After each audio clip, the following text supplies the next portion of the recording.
You can wait back there. Are you sure? Preserve everything. What's the problem? Every first-class ticket was suspended. Scott Hill was a 41-year-old corporate operations consultant from Seattle, the kind of man people barely noticed in a crowded airport. Most believed he had built his life on his wife Stella's wealthy family instead of his own success. His faded, leather briefcase, inexpensive watch, and single carry-on only reinforced that judgment. What they didn't know was Scott had quietly canceled every first-class ticket exactly 6 minutes earlier. As Stella laughed and disappeared toward the priority boarding lane with her father and friends, the gate agent scanned the first boarding pass, frowned, then slowly looked up with a face that had suddenly gone pale. If you're watching from somewhere in the world today, let me know your country and your local time. In the comments, I always enjoy seeing where everyone is joining from. And if you love stories where patience, quiet strength, and the truth eventually prevail, consider subscribing so you won't miss tomorrow's story. Scott Hill had never cared much about looking successful. That simple fact confused almost everyone who met him. Seattle was a city where people quietly noticed expensive shoes, luxury watches, reserved parking spaces, and waterfront homes overlooking Lake Washington. Titles mattered. Cars mattered. The neighborhood printed on a driver's license mattered. Scott seemed uninterested in all of it. Every weekday morning, he parked the same 7-year-old gray Subaru Outback in the employee garage of Harbor Point Business Center near downtown Seattle. The paint carried a few scratches. The driver's seat showed signs of years of use. Instead of replacing it, he simply kept it clean. His coworkers often joked that he was probably the only consultant in the building who never leased a German luxury sedan. Scott always smiled. He never explained. Inside his office, nothing suggested wealth either. A solid oak desk, 2 computer monitors, shelves filled with logistics manuals, aviation regulations, contract binders, and handwritten notebooks dating back nearly 15 years. His coffee mug had no company logo. His lunch usually came from a small deli 3 blocks away. People assumed that was because money was tight. The truth stayed where Scott preferred it. Private. 8 years earlier, Scott had met Stella Monroe during a charity fundraising gala at the Seattle Art Museum.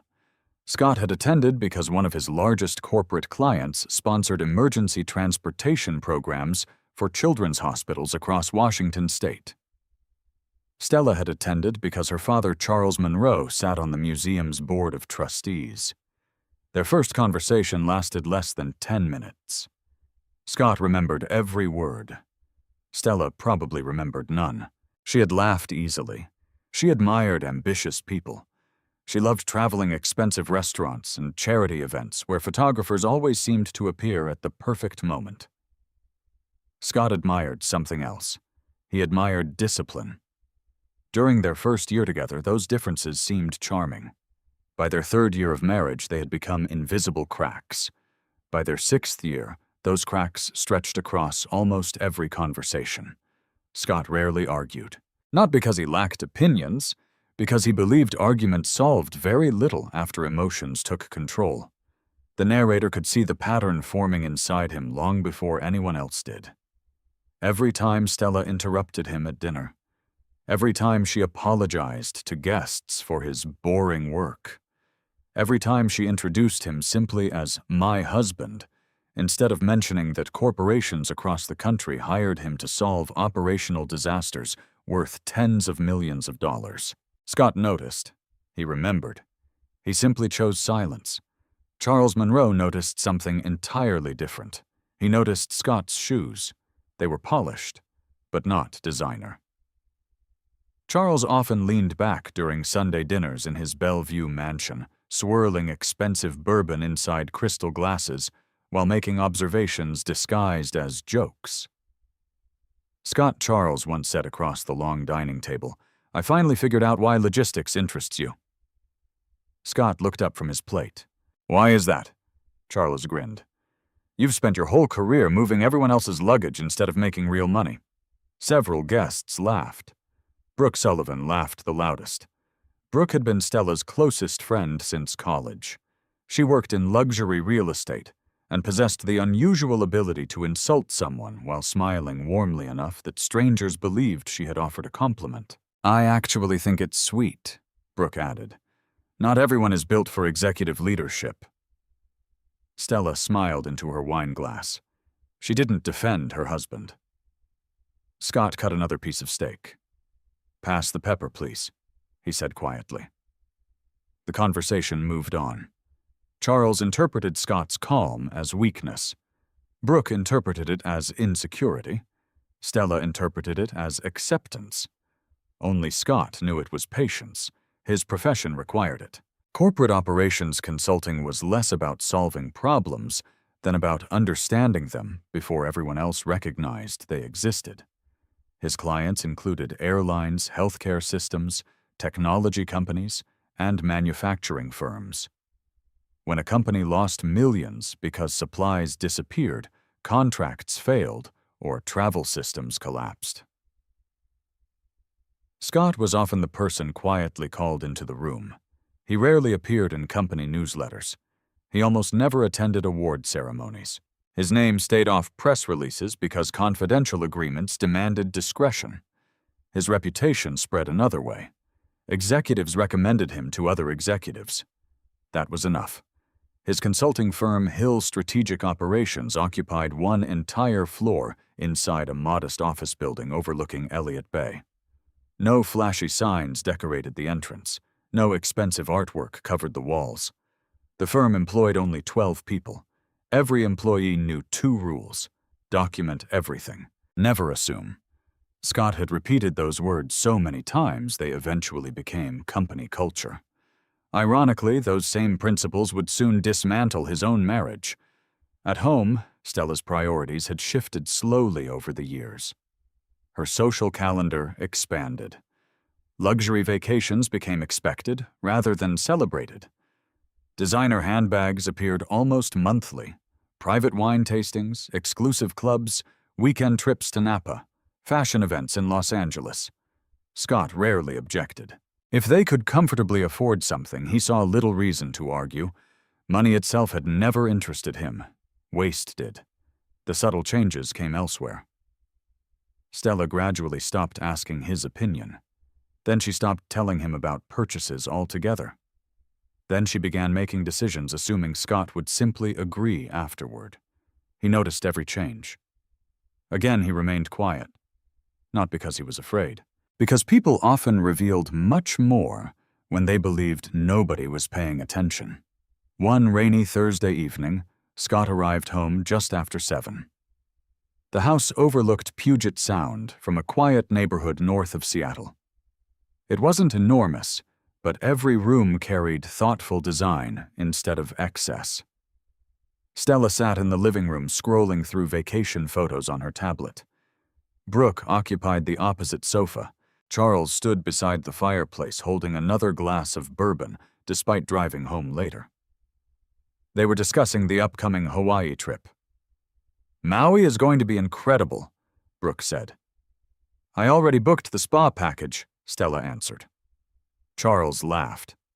"I upgraded everyone to first class. No reason to suffer through coach." Scott quietly removed his wet jacket. "I thought the travel arrangements were already finalized." "They are," Stella replied casually. "I just improved them." Scott nodded once. "I see." Charles looked toward him. "You don't mind, do you?" Scott met his eyes. "As long as everything follows the contract." Brooke rolled her eyes. "There he goes. Always talking about contracts." Stella laughed softly. "You know Scott. He treats everything like paperwork." Scott smiled politely. "If paperwork is correct," he answered, "problems usually stay small." Nobody paid attention. The conversation returned to beaches, restaurants, and shopping. Scott excused himself upstairs. Inside his home office, he opened his laptop. The rain tapped quietly against the windows. His secure accounting dashboard required 2 authentication codes before opening. Everything appeared normal at first. Travel expenses, vendor payments, corporate reimbursements. Then one number caught his attention, an authorization totaling $48,760. The transaction referenced the Hawaii Corporate Incentive Program. Scott frowned. He hadn't approved any adjustment that week. He opened the detailed ledger. The approval signature displayed his name, but it wasn't his authorization. He leaned closer to the screen. His heartbeat remained steady. No panic, no anger, only curiosity. Then he clicked another file. A second approval. Another electronic signature. Again carrying his name. Again impossible. Scott reached for the notebook beside his keyboard and quietly wrote down the transaction numbers, timestamps, and account references before opening the complete audit log. Someone had begun moving pieces across the board. And for the first time in years, Scott realized the quiet life everyone believed he accepted might have been built on far more deception than even he had imagined. Scott did not sleep much that night. Not because he was frightened. Fear had never been useful in his line of work. Instead, he lay awake replaying every detail that had unfolded over the past several months. Tiny conversations, casual remarks, receipts that had seemed insignificant, emails Stella had dismissed as business paperwork. None of them meant anything by themselves. Together, however, they formed the beginning of a pattern. Patterns were what Scott understood best. At 6 o'clock the next morning, he was already seated in his home office with a fresh mug of black coffee beside him. Rain continued falling over Seattle, blurring the evergreens outside his window. The quiet suited him. He had always done his best thinking before the rest of the city woke up. He logged back into the company's secure accounting portal. Every access required two-factor authentication, biometric verification, and a rotating encryption key. Years earlier, Scott had insisted on implementing the additional security despite complaints that it slowed everyone's workflow. If someone says security is inconvenient, he had once told his employees, they've never paid the price of not having it. The system loaded. He opened the audit history attached to the suspicious transaction. The approval itself had appeared under his digital credentials. That much was true. But digital credentials alone never told the whole story. Every approval generated dozens of hidden data points that ordinary users never noticed. Device identification, IP address, browser fingerprint, operating system, authentication sequence, session duration. Scott clicked through each field carefully. His expression never changed. The approval had originated from his account. But not from his laptop, not from his office, not from his home. Instead, the authentication request had come from another device using a temporary browser session only 12 minutes after Scott had finished a client meeting across town. Impossible. He checked his calendar. That afternoon, he had been presenting operational recovery plans inside a manufacturing facility nearly 40 miles away. He remembered the meeting clearly. His phone had remained inside his jacket. His laptop had stayed locked inside his briefcase. No one should have been capable of accessing his corporate credentials. Unless... Scott stopped typing.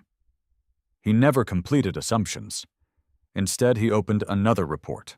A second approval, different date, different transaction, same temporary browser, same unfamiliar device, same pattern. Now he opened a third, then a fourth. By 8:30 that morning, he had identified 7 separate authorizations carrying his digital signature that he had never executed. The amounts varied. Some were less than $5,000. Others exceeded $30,000.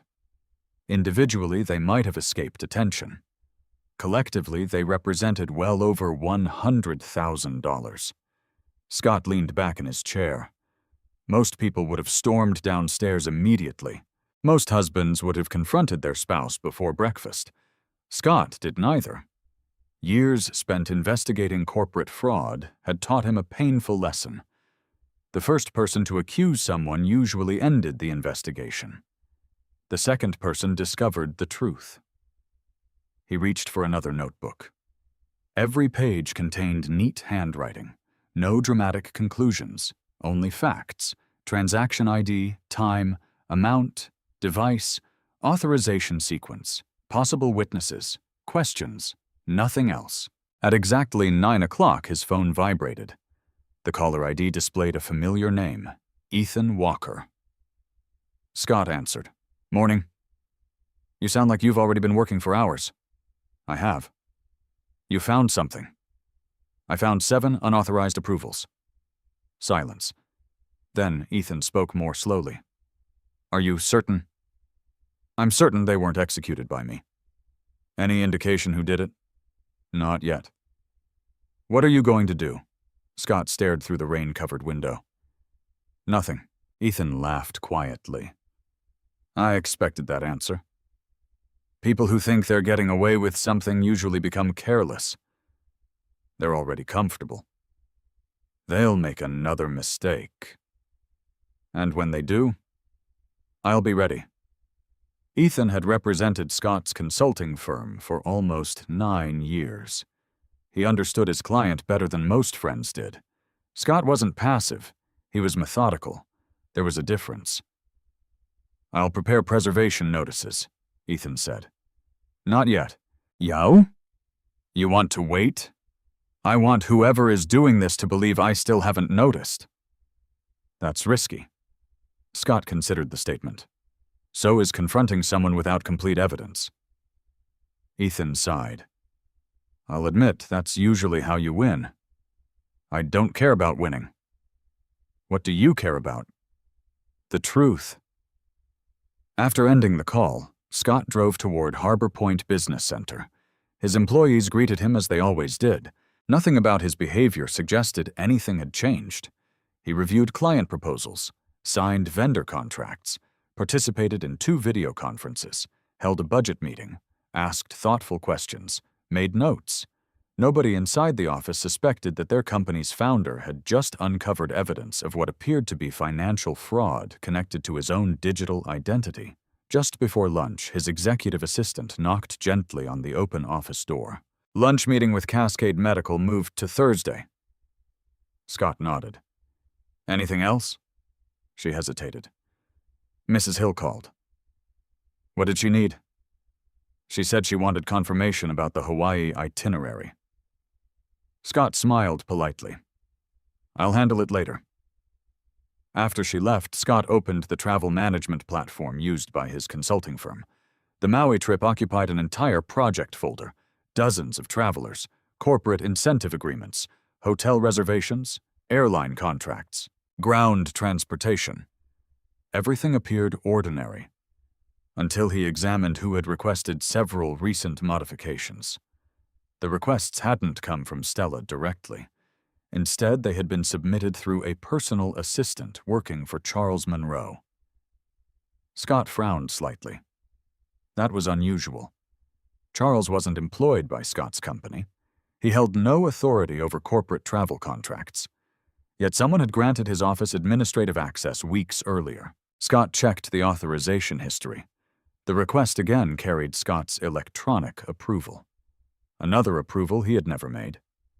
Now the pattern extended beyond accounting. Someone wasn't merely spending money. Someone had quietly expanded access throughout multiple corporate systems. Scott exported another audit report. Then another. Then another. Every file went into an encrypted folder labeled only with the current date. No dramatic titles, no emotional language, only evidence. At 5:15 that evening, Scott drove home. The house looked peaceful. Warm lights glowed through the windows. Music drifted softly from the kitchen. Inside, Stella appeared unusually cheerful. "There you are," she said. "I was beginning to think you'd work all night again." Scott smiled. "Long day." She kissed his cheek. "Dinner's almost ready." He studied her face for a brief moment. Nothing looked unusual. She laughed naturally, moved comfortably around the kitchen, asked ordinary questions about his meetings. If she knew anything about the unauthorized approvals, she concealed it remarkably well. Or perhaps she truly knew nothing. Scott refused to jump ahead of the evidence, because experience had taught him another important lesson. Sometimes the person standing closest to the crime wasn't the one committing it. Sometimes they were simply standing in the wrong place when the truth finally arrived. Scott helped set the table without saying another word about work. It had become part of his routine over the years. Stella cooked more often than he did, and he quietly handled the dishes, silverware, and drinks. To anyone watching, they looked like an ordinary married couple finishing another ordinary Tuesday. Only Scott knew that every casual conversation now carried a second layer. He was listening, not for confessions, for inconsistencies. As they sat down, Stella poured herself a glass of white wine. "The Hawaii trip is only a few days away," she said. "Brooke keeps texting me restaurant recommendations. I'm sure she'll have plenty." Stella laughed. "You know Brooke." "I do." "She's excited." Scott nodded while cutting into his grilled salmon. "Charles mentioned upgrading everyone to first class." "He insisted." I didn't argue. "You usually don't."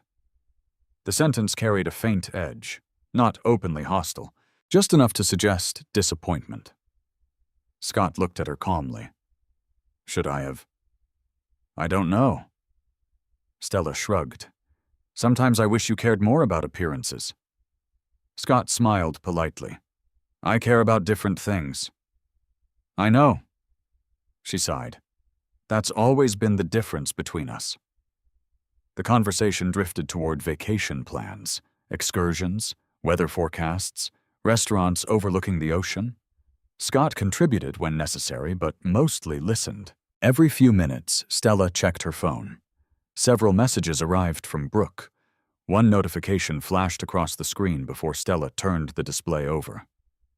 Scott caught only a glimpse. Brooke. "Don't forget Charles already." The rest disappeared. Scott looked away immediately. He had no interest in reading private messages over someone's shoulder. If the truth depended on invading another person's privacy, he preferred finding another route. Later that evening, Stella headed upstairs to take a shower. Scott carried the dishes into the kitchen. As the dishwasher hummed quietly, he stood alone looking through the backyard windows. Rainwater trickled down the glass. His reflection stared back.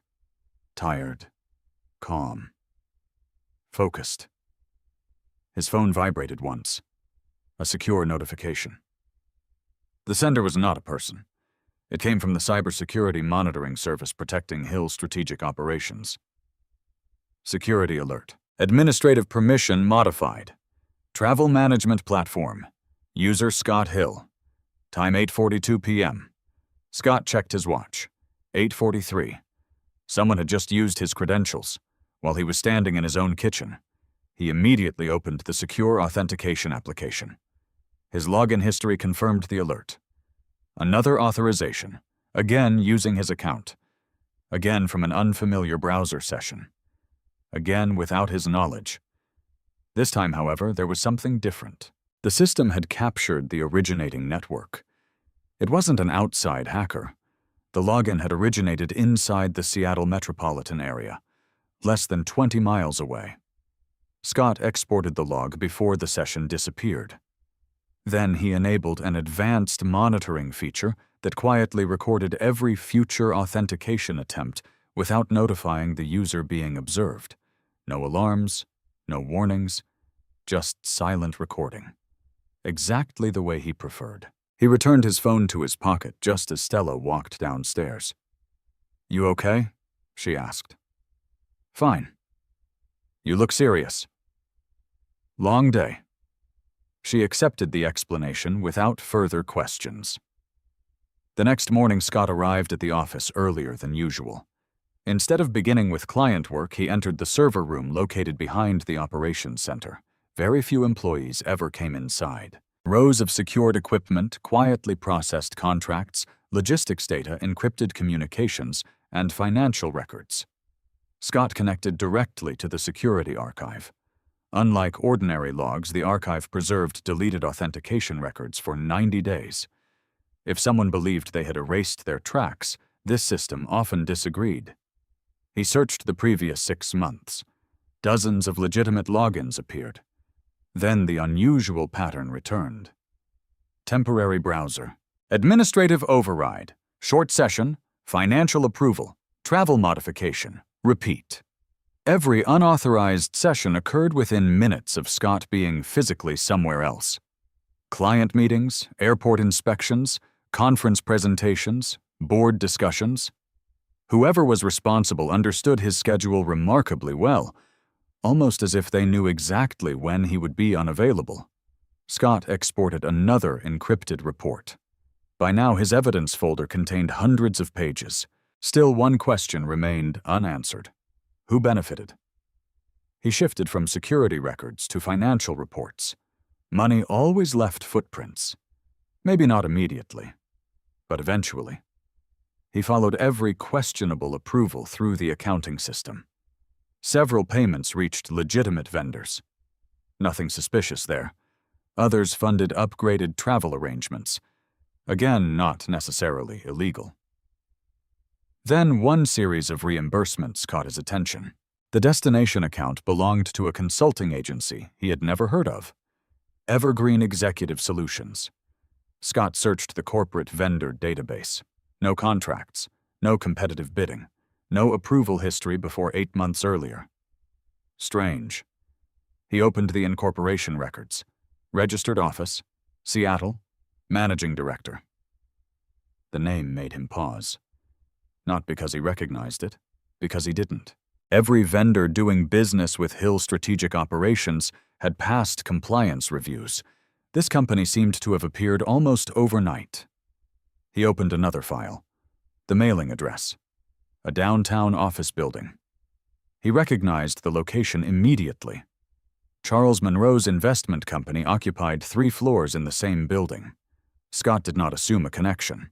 Large buildings housed many businesses. Still, he wrote the address into his notebook. Facts first, interpretations later.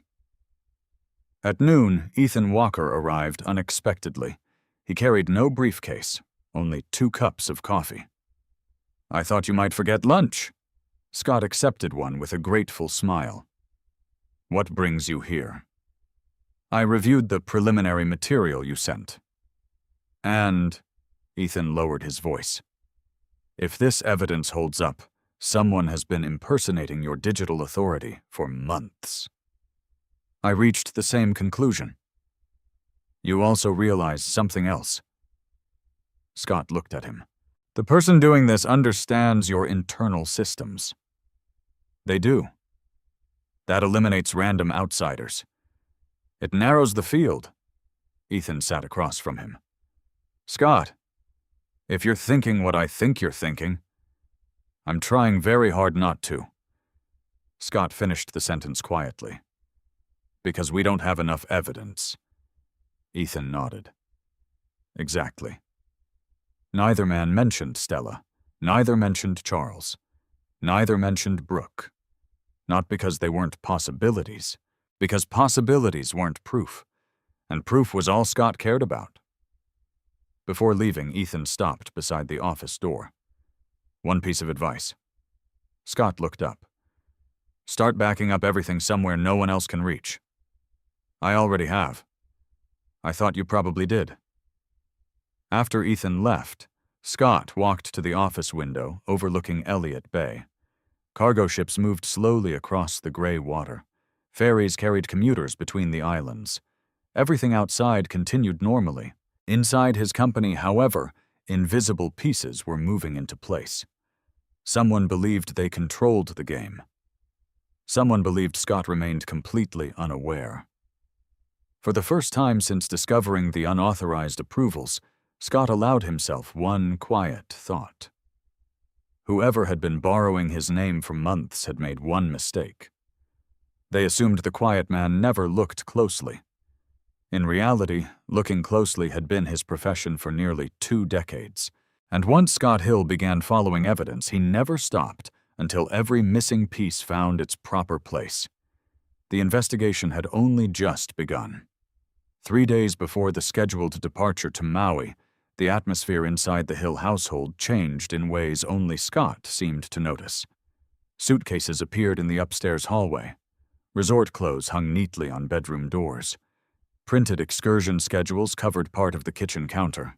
Stella spent nearly every evening comparing restaurants, beaches, and shopping districts with Brooke over video calls that often lasted more than an hour. To anyone else, it looked like excitement before a luxury vacation. To Scott, it looked like an unusual amount of attention devoted to a business trip.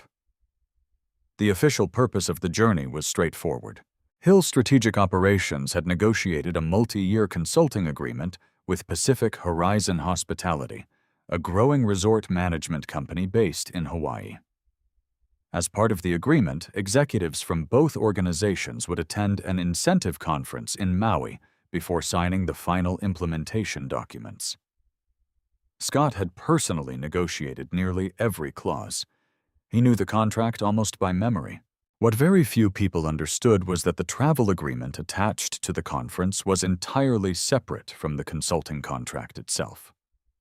Years earlier, after witnessing several corporations waste millions through poorly managed executive travel, Scott had created an unusual policy.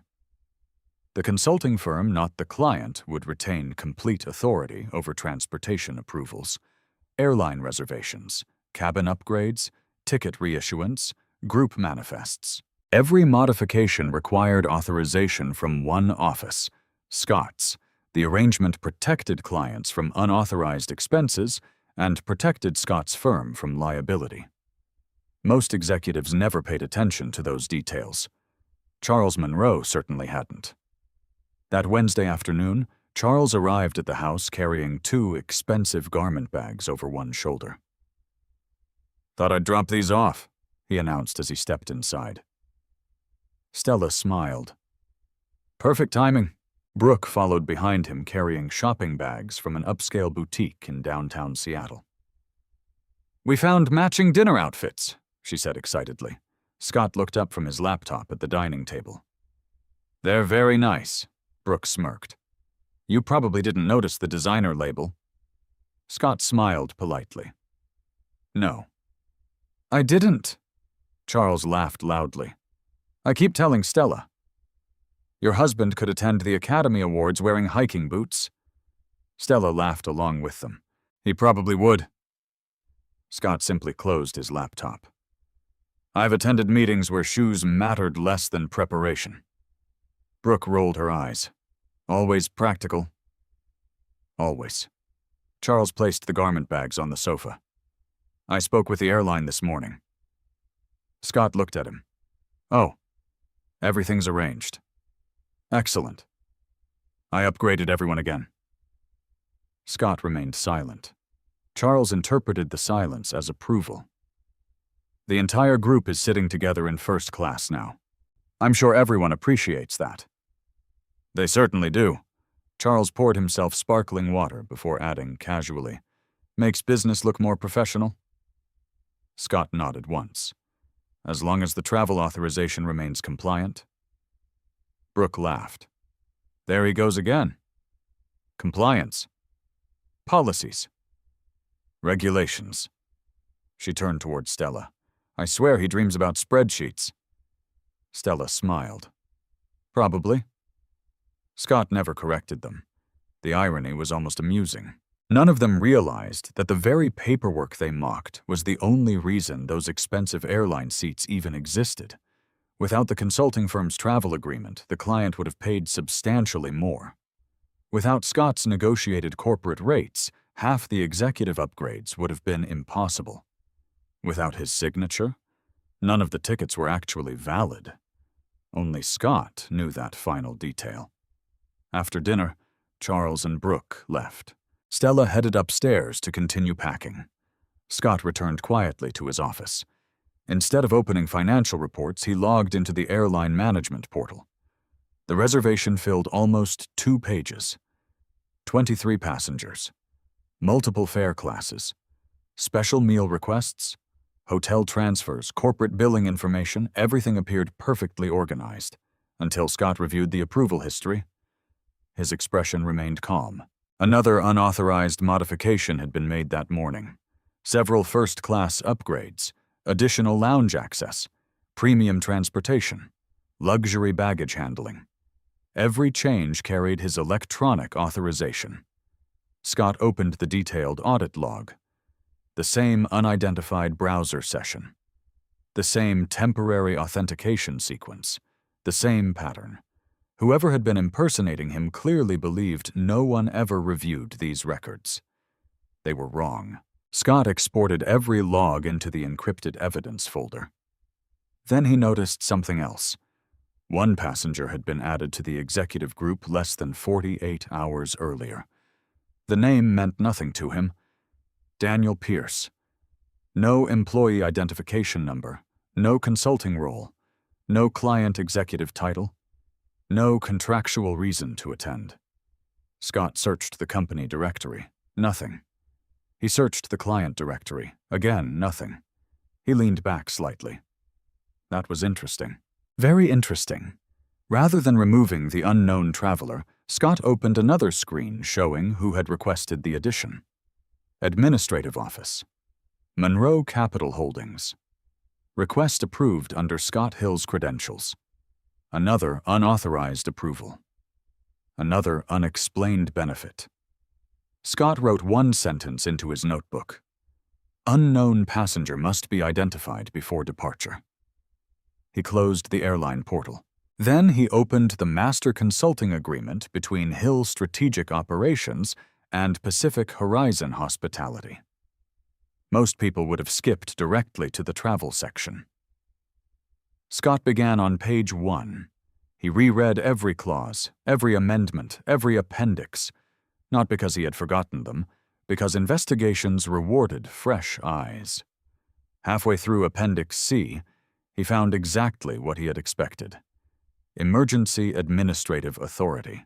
The clause had originally been inserted after a transportation strike disrupted one of his earliest consulting projects years before. It granted one person extraordinary powers under specific circumstances. If fraudulent activity, contractual violations, or financial irregularities threatened corporate liability, the managing consultant possessed immediate authority to suspend or cancel every transportation booking attached to the agreement pending internal review. No committee vote required. No client approval required. No executive consent required. Immediate effect. Scott read the paragraph twice, then quietly closed the document. Outside his office window, another steady Seattle rain covered the neighborhood in gray. Upstairs, Stella hummed softly while folding dresses into a large white suitcase. Her laughter echoed briefly as Brooke called again. Downstairs, Scott looked at the airline reservation one final time. 23 passengers. Thousands of dollars in premium travel. One unknown traveler. Multiple unauthorized approvals. And one contractual clause that almost everyone had forgotten existed. Almost everyone except the man who had written it himself. The morning of departure arrived under a blanket of gray Seattle skies. Rain tapped softly against the bedroom windows as Scott woke before sunrise. For a few moments he simply listened. The quiet hum of the heating system. The distant sound of traffic. The steady rhythm of rain. Everything felt ordinary. That was precisely what made the day so dangerous. Downstairs, Stella was already dressed for the flight. She wore a cream travel suit, white sneakers, and a designer handbag Brooke had convinced her to buy the previous week. "You actually got up before me," Scott said. She smiled. "I was too excited to sleep." "I can see that." She poured coffee into 2 travel mugs before checking her phone again. Another message from Brooke, then another from Charles. Scott noticed only the names. He deliberately looked away. Within 30 minutes, they were on the road toward Seattle-Tacoma International Airport. Traffic remained surprisingly light. The windshield wipers moved steadily across the glass. Neither spoke much. Stella scrolled through vacation photos posted online. Scott kept both hands on the steering wheel. His thoughts were elsewhere. Not on Maui, not on the conference. On a single clause buried inside a contract that almost no one besides him had ever read: Emergency Administrative Authority. He had written it years earlier after watching executives manipulate corporate travel for personal benefit. Back then, people had laughed.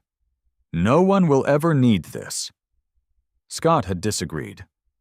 Good policies were rarely appreciated until the day they became necessary. As they approached the airport entrance, Stella smiled. "I can't believe Charles managed to get everyone into first class." Scott glanced toward her. "He certainly seems confident." "He said everything's already taken care of." "I'm sure he believes that." She laughed without noticing the careful wording.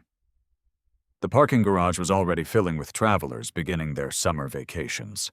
Scott parked on level 5.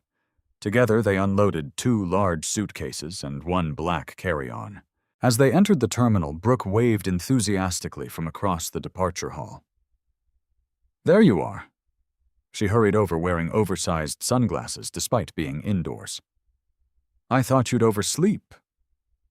Scott smiled politely. "I usually arrive early." Charles appeared a few seconds later, pulling an expensive aluminum suitcase behind him. "There he is." He slapped Scott lightly on the shoulder. "Our man finally made it." Scott nodded. "Good morning." Charles looked around proudly. "This is going to be one impressive trip." Brooke grinned, especially once everyone sees where we're sitting. Stella laughed. "Charles hasn't stopped talking about first class for a week." "Can you blame me?" Charles replied. "Business is about image." Scott calmly adjusted the strap on his carry-on. "Sometimes." Charles pointed toward the priority security entrance. "Come on." "No reason to stand with the crowd." "We earned better." Scott followed without argument. Around them, dozens of ordinary passengers waited patiently in long security lines. Families, business travelers, college students, retired couples. Everyone moved at the same slow pace. Charles smiled with, "This," he announced loudly enough for nearby travelers to hear, "is how successful people travel." Brooke laughed. "I could never go back to economy." Neither Scott nor Stella responded. Security screening took only a few minutes. Soon they entered the airline lounge reserved for premium passengers. Floor-to-ceiling windows overlooked the runways where aircraft taxied through the morning drizzle. Brooke immediately headed toward the breakfast buffet. Charles accepted a glass of sparkling water. Several executives from Pacific Horizon Hospitality soon arrived. Handshakes filled the room. Introductions followed. Scott greeted everyone professionally. Nothing about his demeanor suggested he carried weeks' worth of evidence inside the slim leather portfolio resting beside his chair. One executive smiled warmly. "Scott." "Everything, as see." "Absolutely." "I per Scott Quietlen I aprek my pleasure." Scott and coordinating. Aga Charles continued. "No O, because no one knew otherwise at 9:48, Flight 217 to boarding pass." Brooke checked he. Stella adjusted the char. No point waiting. The group walked together toward Gate A12. As they approached, Scott noticed the airline gate agents preparing scanners, updating manifests, and organizing boarding groups.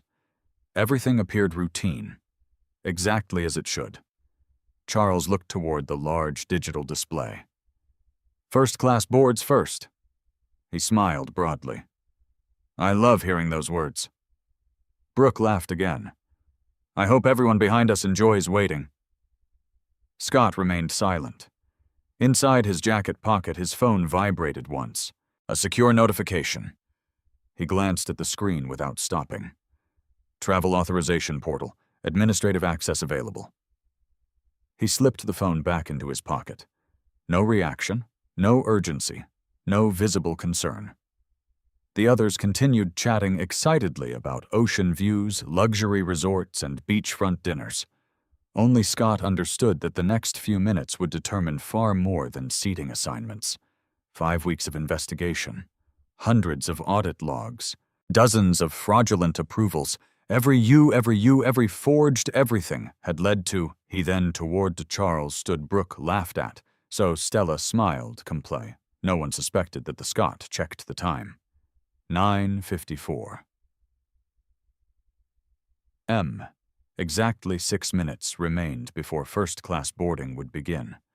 He slowly removed his phone from his pocket, unlocked it with his fingerprint, opened the secure administrative portal, and took a slow, silent breath. Scott's thumb rested on the confirmation button for exactly 1 second. Not because he doubted himself, because timing mattered. The contract gave him extraordinary authority, but that authority existed for one purpose: only to protect the consulting firm from financial liability when fraudulent activity threatened an active project. Everything he had uncovered during the previous 5 weeks met that standard. Unauthorized financial approvals, forged digital signatures, illegal administrative access, unknown travelers added to the corporate reservation. Someone had abused his authority. Now he would exercise the authority that actually belonged to him. At exactly 9:54 a.m., Scott pressed confirm. The secure portal processed the request. A progress bar appeared. Administrative review initiated. Travel authorization suspended. Corporate reservation status updating. Scott watched silently as the system communicated with the airline's reservation servers. 3 seconds, 5 seconds, 8 seconds. Then the final notification appeared. Reservation successfully modified. All premium travel privileges suspended pending administrative review. Scott locked his phone. No expression crossed his face. Around him, nothing seemed different. Passengers continued walking toward neighboring gates. Children laughed nearby. Flight attendants passed through the terminal. Brooke continued talking excitedly about snorkeling excursions. Charles looked at his expensive watch. "We're right on time." Scott simply nodded. The boarding announcement echoed through Gate A12. "Ladies and gentlemen, we will now begin the boarding process for Flight 217 to Maui. We invite our first-class passengers and Diamond Elite members to board at this time." Charles smiled broadly. "That's us." He picked up his aluminum suitcase. "Come on." Brooke practically skipped toward the boarding lane. "I love this part." Stella smiled at Scott. "Ready?" "I am." The 4 of them joined the short first-class line. Several Pacific Horizon executives stood behind them, chatting comfortably. Everything appeared exactly as Charles expected. The gate agent greeted the first passenger with a professional smile. "Good morning." Charles confidently handed over his phone. "My boarding pass." The scanner emitted its familiar electronic beep. Then another sound followed, a lower tone. The screen flashed red. The gate agent frowned slightly. "I'm sorry. Could you give me just a moment?" Charles laughed. "Technology. It happens." The agent scanned the boarding pass again. "Red," she typed quickly. Her smile disappeared. "I'm very sorry, sir. There appears to be an issue with your reservation." Charles frowned. "What kind of issue?" "I'm not certain yet." "1 moment, please." Behind him, Brooke stepped forward. "Mine should be fine." She held out her phone. The scanner read the code. Read. Exactly the same result. Brooke blinked. "That's impossible." "I checked in online." The gate agent looked increasingly confused. "I'm sorry. I'm receiving the same administrative message." Charles folded his arms. "There must be something wrong with your system." "It's possible." "I'll verify." Stella stepped forward next. She smiled politely. "Maybe try mine." The scanner flashed. Red. Again. The agent's fingers moved more quickly across the keyboard. Her expression changed from confusion to concern. Scott remained standing quietly at the end of the group. One of the Pacific Horizon executives whispered behind him. "That's strange." Another nodded. "I've never seen 3 boarding passes fail." Charles's voice grew louder. "We're all on the same reservation. There shouldn't be any problem." The gate supervisor noticed the growing delay and walked over. "What seems to be happening?" The first agent lowered her voice. "I think this reservation has been placed under administrative suspension." The supervisor immediately looked toward her monitor. Within seconds, his posture changed. He read the screen twice. Then he looked directly at Charles. "Sir, I'm afraid these tickets are currently inactive." Charles stared. "What do you mean, inactive?" "The reservation has been suspended." By who? I'm unable to discuss authorization details. Charles laughed sharply. No, that's ridiculous. I personally confirmed every upgrade. I'm sure you did, sir. But according to our records, the corporate travel administrator initiated a system-wide suspension 6 minutes before boarding. Silence spread through the priority boarding lane. Even nearby passengers began watching. Brooke's confident smile faded. What suspension? We paid. The reservations were confirmed. The supervisor remained calm. I'm not questioning that. I'm simply explaining the current reservation status. Charles took a step closer. I demand you reactivate them immediately. I'm sorry. I don't have authority to override an administrative suspension. What authority? The supervisor turned the monitor slightly. I can only tell you what the system displays. He read directly from the screen. Corporate travel privileges suspended pending internal contractual review. Charles's face lost color. Who requested that? I'm not permitted to disclose internal authorization beyond the listed administrator. Charles leaned even farther across the counter. Who is the administrator? The supervisor glanced briefly at the display, then answered honestly. The account belongs to Mr. Scott Hill. For the first time that morning, complete silence settled over the group. Brooke slowly turned around. So, her voice barely emerged. You did this? Stella looked from the supervisor to Scott. Confusion filled her face. Scott? Charles stared in disbelief. You canceled the tickets. Scott met his father-in-law's eyes without raising his voice. I suspended the travel authorization. That's the same thing. No, it isn't. Charles slammed one hand onto the counter. Reactivate them. Scott remained perfectly calm. I can't. You won't. I can't. Why not? Because the contract doesn't permit reinstatement while an administrative fraud review is active. Charles frowned. What fraud review? Scott answered evenly. The one that began this morning. The words landed like stones. Several Pacific Horizon executives exchanged uncertain looks. One quietly asked another, Fraud. Brooke shook her head. This is insane. You've embarrassed all of us. Scott looked toward her. I didn't create the circumstances. I responded to them. Stella stepped closer. I don't understand. What circumstances? Scott studied her face carefully. There was confusion, shock, fear, but no certainty. He still could not tell whether she knew what had been happening behind the scenes. I'll explain.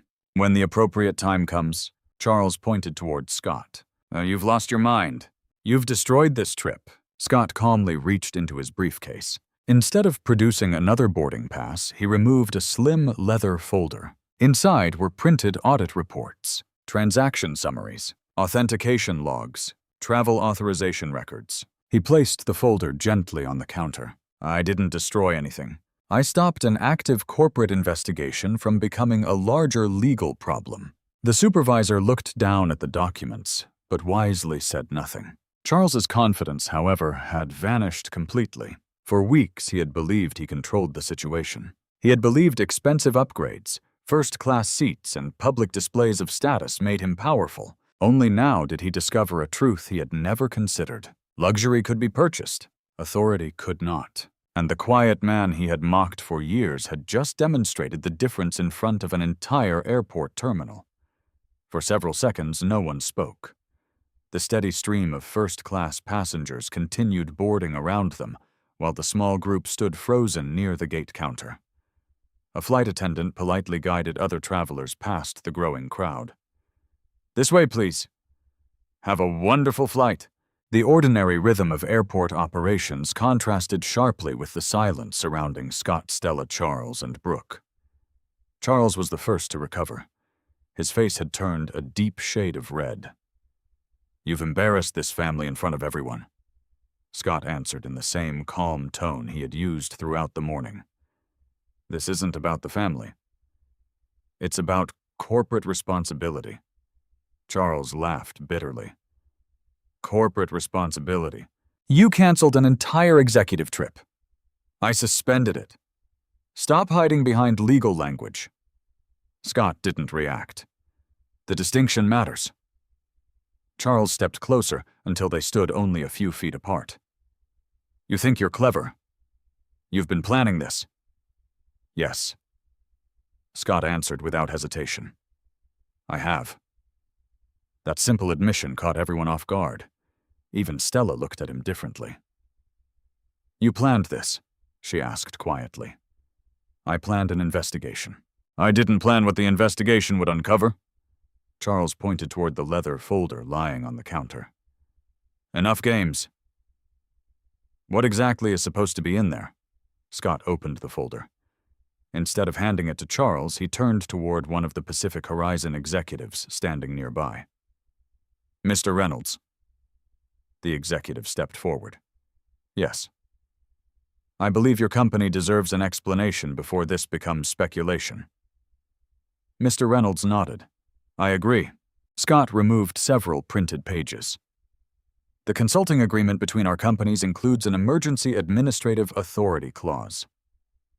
I drafted it 7 years ago. It allows the managing consultant to suspend all corporate travel whenever credible evidence indicates financial misconduct or unauthorized contractual activity." Charles interrupted. "You wrote the clause?" "I did." "So you're hiding behind your own rules?" Scott calmly looked at him.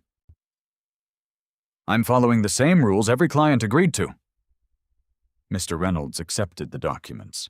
He read the first page carefully. His expression gradually became more serious.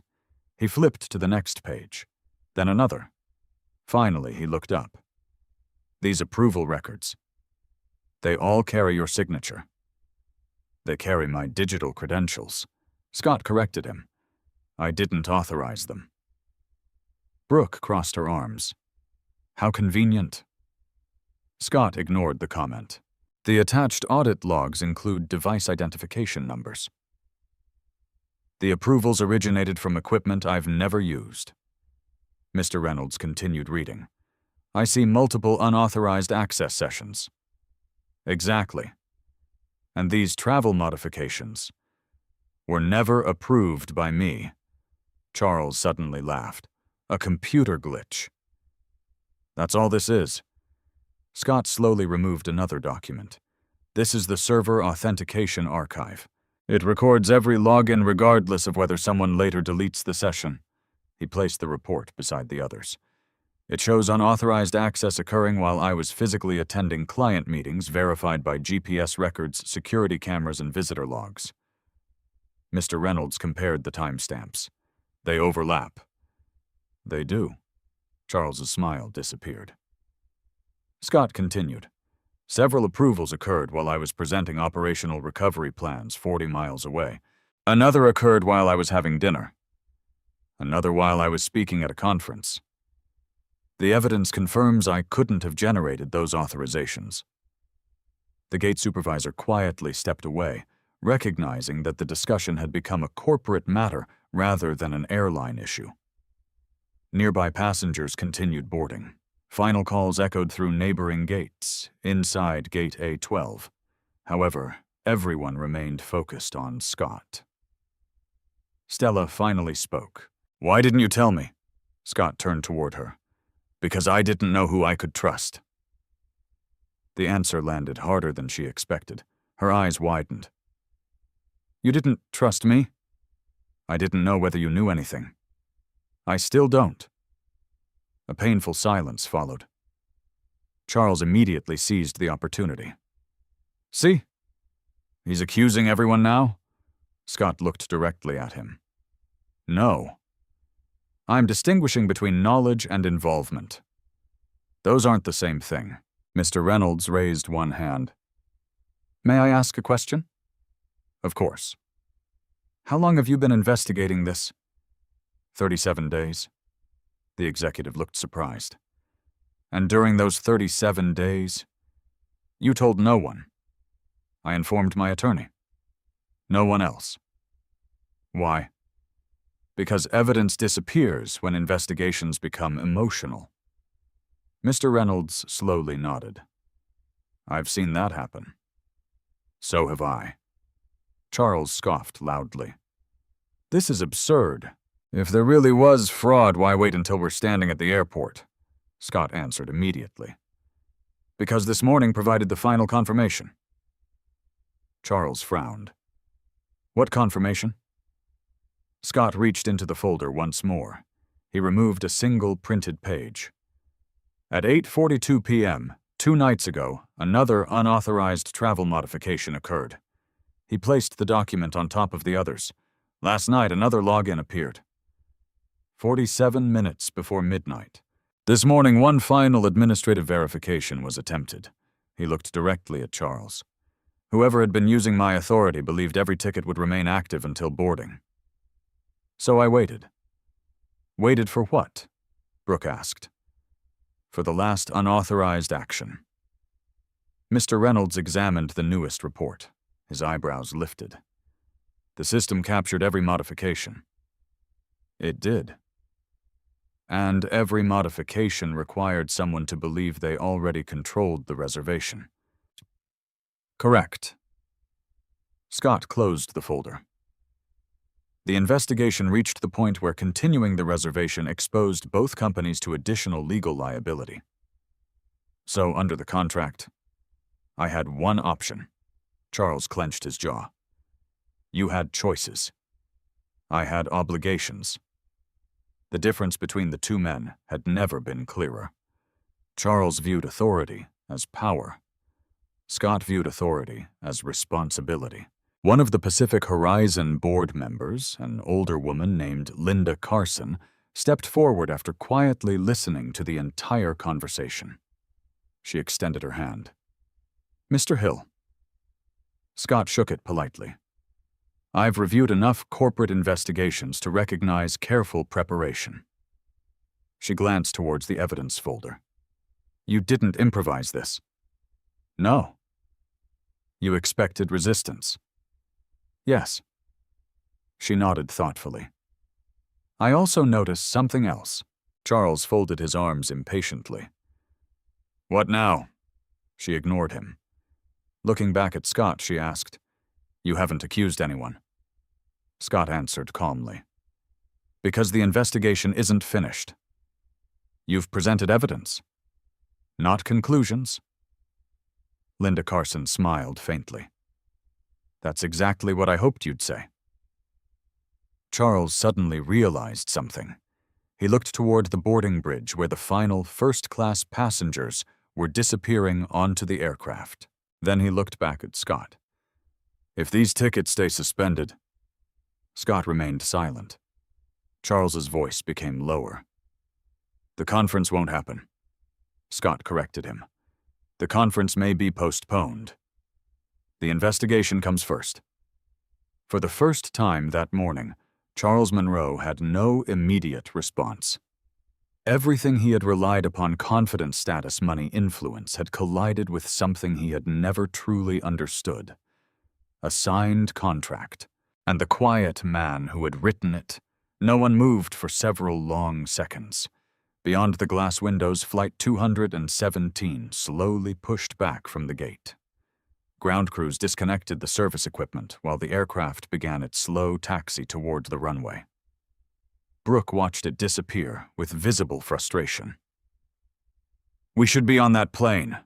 Charles turned sharply toward Scott. You've just cost everyone hundreds of thousands of dollars. Scott met his gaze without raising his voice. If that turns out to be true, the accounting records will reflect it. Charles stared at him in disbelief. Is that really your response? It's the only responsible one. Stella remained unusually quiet. She looked from Scott to the folder on the counter and then back toward the aircraft rolling across the rain-soaked tarmac. Nothing made sense anymore. For weeks, Charles had spoken confidently about the trip. Brooke had treated it like a celebration. Scott had said almost nothing. Yet somehow he had been the only person with the authority to stop everything. Linda Carson broke the silence. I think this discussion should continue somewhere private. I agree, Scott replied. Charles immediately objected. No. We're finishing this now. Linda looked directly at him. Mr. Monroe, this involves contractual matters between our companies. You aren't a party to the consulting agreement. The sentence landed harder than anyone expected. For perhaps the first time in years, Charles realized someone had formally placed limits on his authority. He forced a smile. My family is involved. Linda remained polite. That may be true. But the contract belongs to Mr. Hill's firm and Pacific Horizon Hospitality. Scott quietly gathered the documents back into the leather folder. I've already reserved a conference room upstairs. Charles frowned. You planned that too? Yes. When? Yesterday. Again, Scott answered without hesitation. Nothing about the morning had been spontaneous. Everything had been prepared in advance. The airline supervisor approached carefully. Mr. Hill? Yes. I've received confirmation from corporate security. Scott waited. They've asked us to preserve all reservation records related to your administrative review. Thank you. We'll cooperate fully. The supervisor nodded. Everything has already been archived. Scott appreciated the professionalism. Thank you. As the group walked toward the airport conference facilities, Stella finally caught up beside her husband. Scott. He slowed slightly. I need you to tell me one thing. What is it? She searched his face. Do you believe I was part of this? Scott didn't answer immediately. He had spent weeks avoiding assumptions. He wasn't about to abandon that principle now. I believe someone used my authority. I know that happened. She nodded slowly. But me? I don't know. The honesty hurt more than an accusation would have. I would never steal from you. Scott looked at her quietly. I hope that's true. Hope. Not certainty, not doubt. Hope. Stella lowered her eyes. Brooke, walking several steps behind them, watched the exchange with growing uneasiness. She had expected Scott to lose his temper, to yell, to make emotional accusations. Instead, he continued speaking with the same controlled professionalism he used in board meetings. That made him far more difficult to challenge. The airport conference room overlooked the main terminal. Within minutes, everyone had taken seats around a polished table. Scott sat at one end. Linda Carson and two Pacific Horizon executives sat opposite him. Charles chose the chair nearest the center, as though instinctively placing himself in charge. Brooke and Stella remained together near the far side. No one spoke until the door closed. Scott opened the leather folder. This meeting is being held for one purpose: to explain why I exercised emergency administrative authority under Section 14 of our consulting agreement.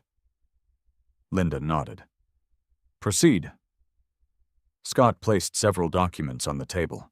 The investigation began 37 days ago after I discovered unauthorized financial approvals totaling $48,760. He slid another report forward.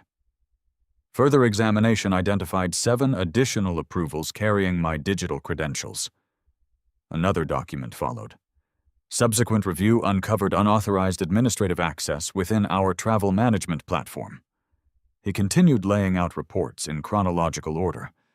Authentication logs, travel modifications, financial summaries, vendor authorizations, no dramatic gestures, no raised voice, only facts.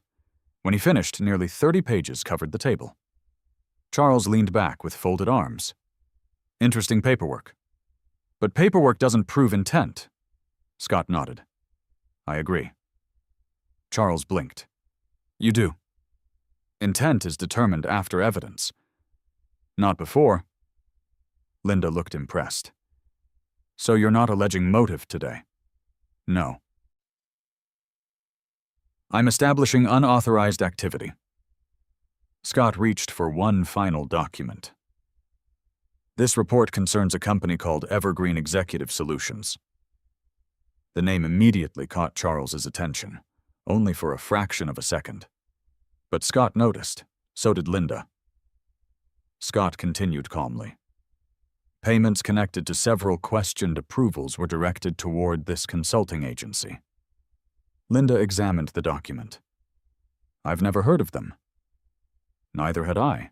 Scott pointed toward the registered address. The company shares its office building with Monroe Capital Holdings. The room became noticeably quieter. Charles answered immediately. Thousands of businesses share office buildings. They do, Scott agreed. This fact alone proves nothing. Again, no accusation, only another verified fact. Linda looked between both men. Have these payments been completed? Scott shook his head. Most were scheduled. Several remain pending, which means they can still be frozen. Charles's expression changed, almost imperceptibly, but enough for Scott to notice. That reaction was different. Not anger, concern. Real concern. Scott made another note in the margin of his notebook. Reaction observed upon discussion of pending payments. Still not proof, but worth remembering. Linda closed the report. I have one question. Go ahead. Why schedule this conference in the airport instead of waiting until we return to Seattle? Scott answered immediately. Because someone believed Hawaii was important. Linda frowned. What do you mean? For weeks, unauthorized travel modifications increased. Additional upgrades. Additional passengers.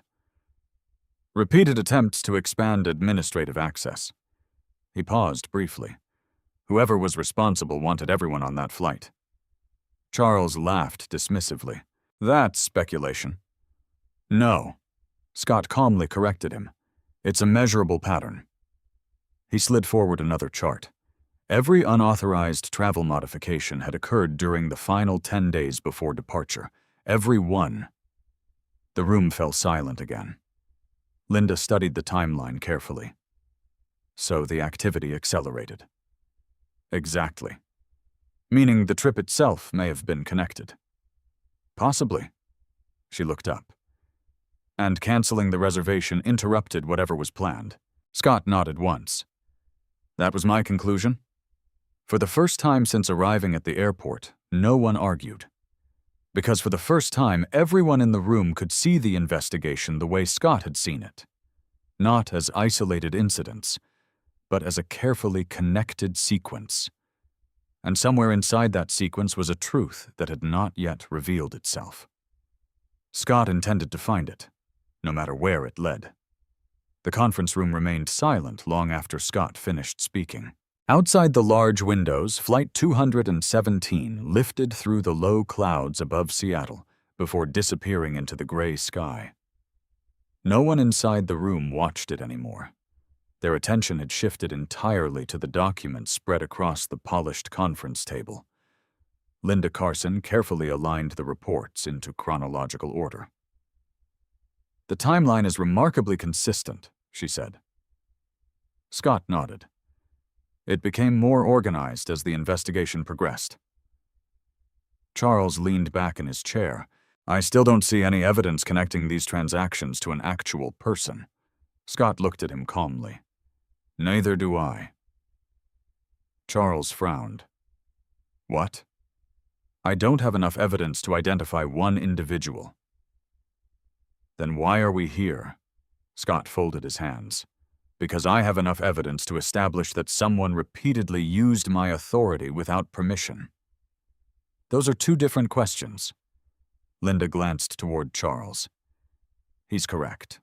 Corporate investigations often begin by proving unauthorized activity. Identity comes afterward. Charles looked increasingly uncomfortable. Brooke, however, broke the silence. What if someone hacked your account? Scott answered immediately. I considered that. He reached into the folder and removed another report. This is the cybersecurity analysis. Brooke stared at the pages without understanding them. Scott continued. A remote hacker leaves different technical indicators. Foreign network routes. Repeated password failures. Automated access attempts. Malware signatures. He tapped one section of the report. We found none of those. Linda looked up. So whoever accessed the system already possessed legitimate credentials. Or legitimate access to them. Exactly. Scott nodded. The evidence strongly suggests an insider rather than an external attacker. Charles laughed dismissively. So now we're hunting ghosts? Scott ignored the remark. Instead, he opened his notebook. I've spent 37 days documenting one simple principle. He looked around the table. Every unauthorized approval occurred while I could independently prove I was somewhere else. He slid several pages forward. Client sign-in records, security badge scans, GPS travel logs, parking garage receipts, video conference timestamps, restaurant payment confirmations. Every document established his location at the exact moment another person had been using his digital authority. Linda slowly turned each page. This is thorough. Scott smiled faintly. I've had practice. One of the Pacific Horizon executives spoke for the first time in several minutes. How much unauthorized activity are we actually discussing? Scott already knew the answer. 12 financial approvals. 9 administrative travel modifications. 4 access permission changes. 1 unauthorized passenger addition. 26 confirmed incidents. The room fell quiet again. 26 comes. The number sounded much larger when spoken aloud. Charles crossed his arms. Even if all of that's true, Scott looked toward him. It still doesn't explain why anyone would do it. I agree. Charles blinked. You agree? I don't know the motive. I know the activity. Linda nodded approvingly. Again. No assumptions. Scott had repeated that philosophy throughout the investigation. Facts first, interpretation second. It frustrated people looking for immediate answers, but it prevented innocent people from becoming convenient suspects. Stella had remained almost completely silent. Finally, she spoke. I've been thinking. Everyone looked toward her. You said there was an unknown passenger. Scott nodded. Daniel Pierce. Yes. I've never heard that name. Neither had I, Charles answered quickly. I don't know him either. Scott looked briefly in Charles's direction. Noted. Again, no accusation. Only another recorded response. Brooke leaned forward. Couldn't the airline have made a mistake? Scott shook his head. The passenger was manually added. Someone specifically requested that reservation. And approved it using my credentials. Linda looked thoughtful. Can we identify this Daniel Pierce? I'm already trying. Scott opened another folder. I asked my attorney to begin searching yesterday. Yesterday, Scott nodded. Ethan started checking business registrations, employment records, and corporate affiliations. Charles suddenly interrupted. You involved lawyers before talking to your own family. Scott met his eyes. I involved legal counsel after discovering evidence of possible corporate fraud. The order matters. Charles exhaled sharply. You always hide behind procedure. Scott answered quietly. Procedure protects everyone, especially innocent people. The words hung in the air. Especially innocent people. Stella lowered her eyes again. Linda slowly closed the folder. I appreciate something about your investigation. Scott waited. You've repeatedly said, someone.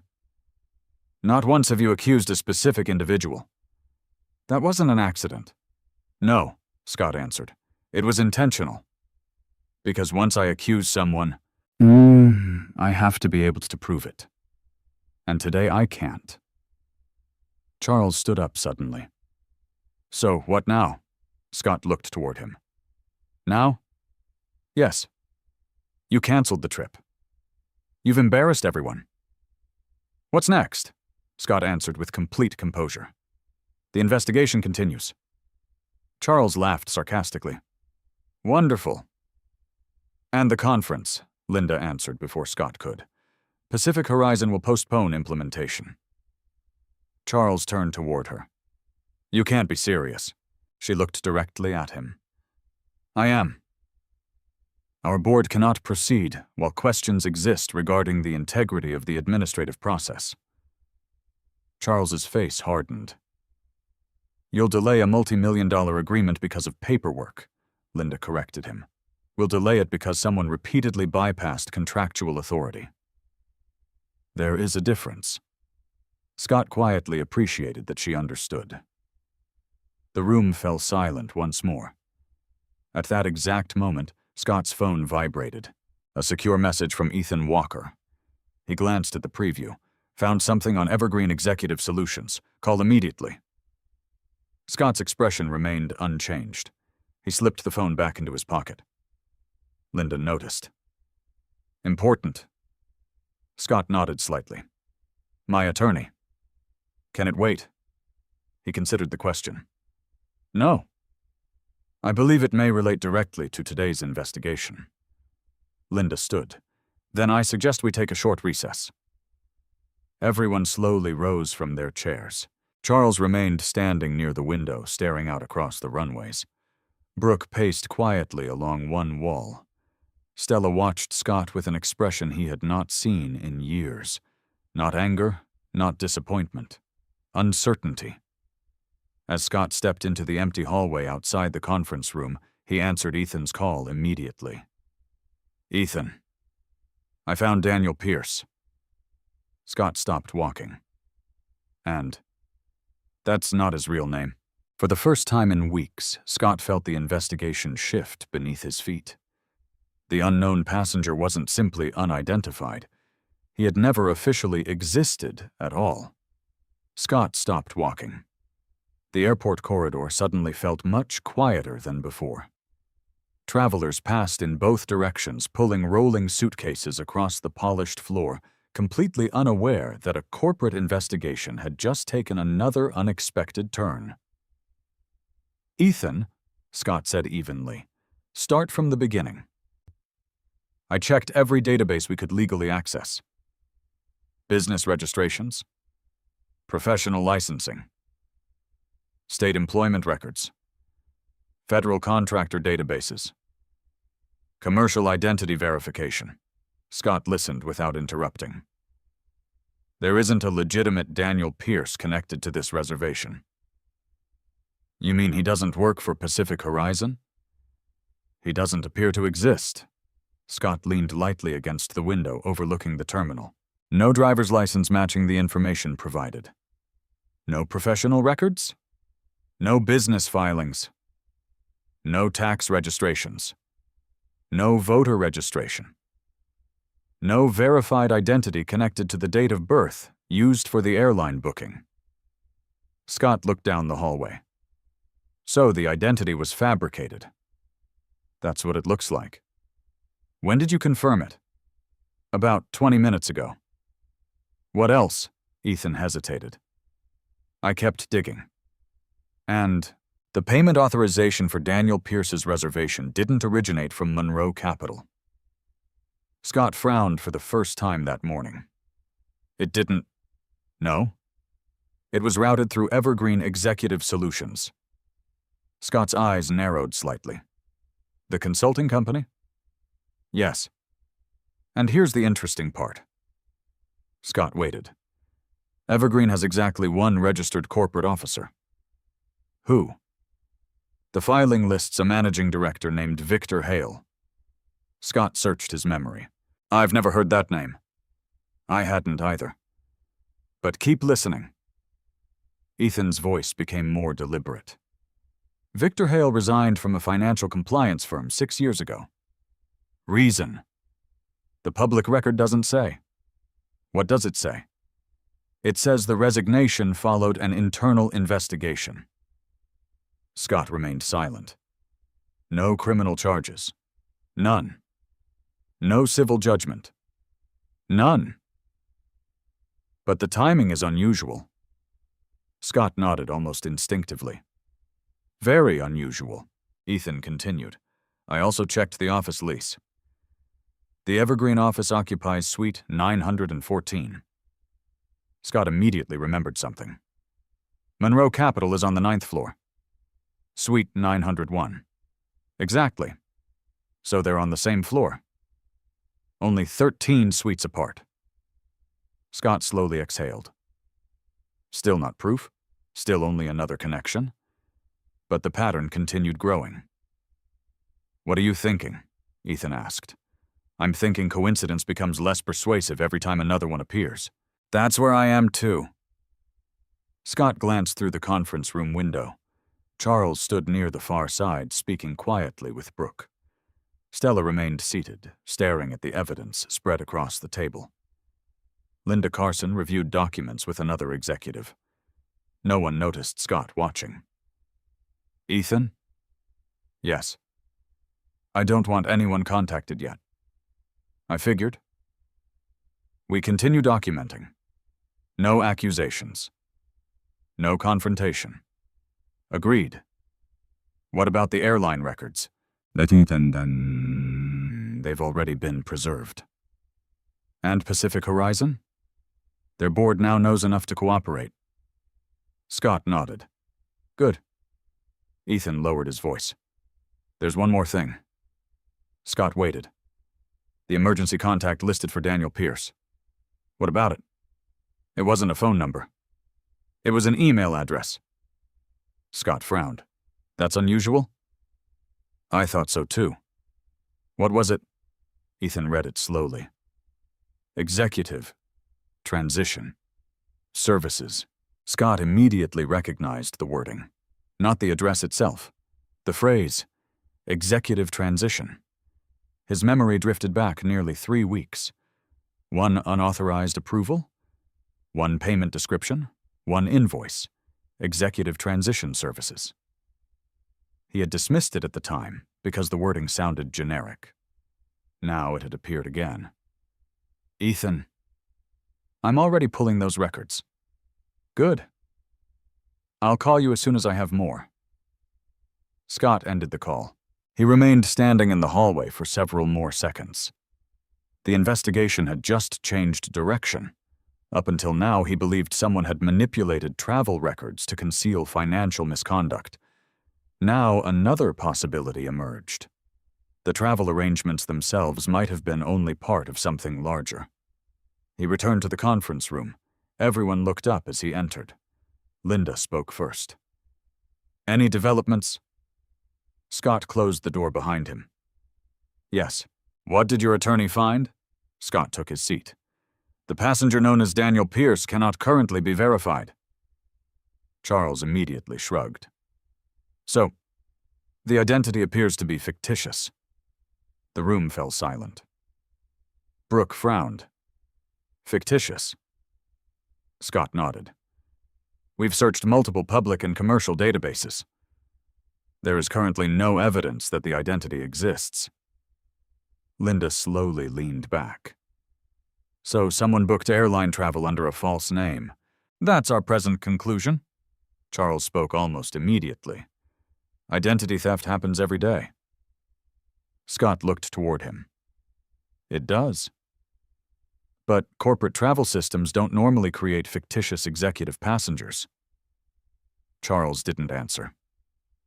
Scott continued. "My attorney also confirmed that the reservation payment was routed through Evergreen Executive Solutions." Linda exchanged a glance with another executive. "The same company receiving questioned payments?" "Yes."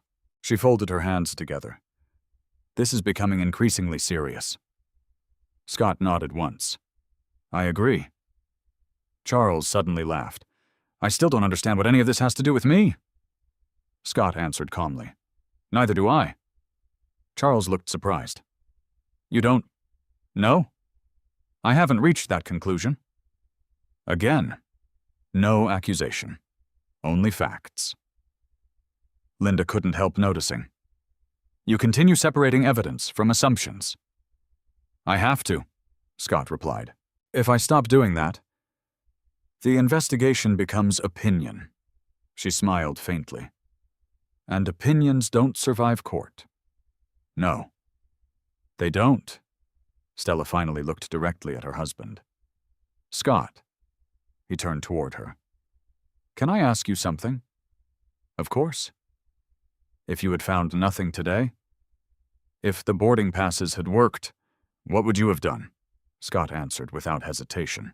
I would have boarded the plane. Everyone looked at him. He continued. The suspension occurred because the evidence crossed a legal threshold. If it hadn't, I wouldn't have acted. Charles shook his head. I don't believe that. Scott looked at him. You don't have to. The documentation already records when every decision was made. Linda quietly nodded. The timestamps. Scott smiled slightly. Exactly. Every email, every login, every authorization, every report, every preserved server record, every conversation with Ethan, every administrative action. Each one carried a timestamp that could not be altered. The investigation wasn't relying on memory, it was relying on chronology. And chronology, unlike emotion, could not be persuaded to change its story. Just then, there was a firm knock on the conference room door. An airport employee stepped inside. Excuse me? Mr. Scott Hill. Yes. I'm sorry to interrupt. A courier has just arrived downstairs. He said these documents are for you personally. Scott frowned slightly. I wasn't expecting anything. The envelope is marked urgent. The employee handed him a thick sealed package before quietly leaving. The return address immediately caught Scott's attention. Walker and Associates. Ethan hadn't mentioned sending documents. He carefully opened the envelope. Inside was a printed property file, corporate registration records, historical lease agreements, photographs. Linda looked across the table. More evidence. Scott turned the first page, then the second. His eyes stopped on a photograph of the office directory inside the building that housed Evergreen Executive Solutions, Suite 901, Monroe Capital Holdings, Suite 914, Evergreen Executive Solutions, Suite 915, Hill Strategic Operations Archive Storage. Scott froze. He had forgotten that years earlier, before relocating headquarters to Seattle, his company had leased a small archive storage office in the very same building.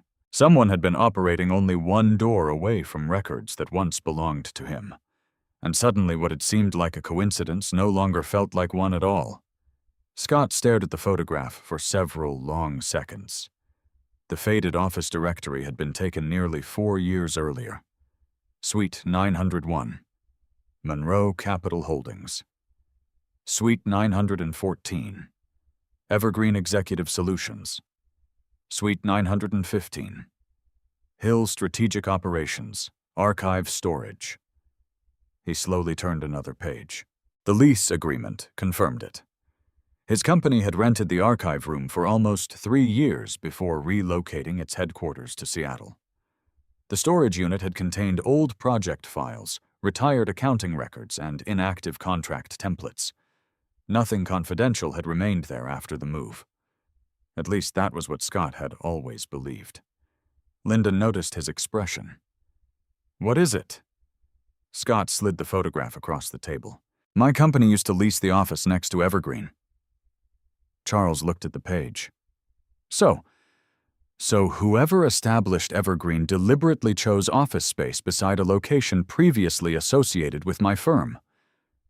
Charles shrugged. Office space is office space. Scott didn't argue. Perhaps.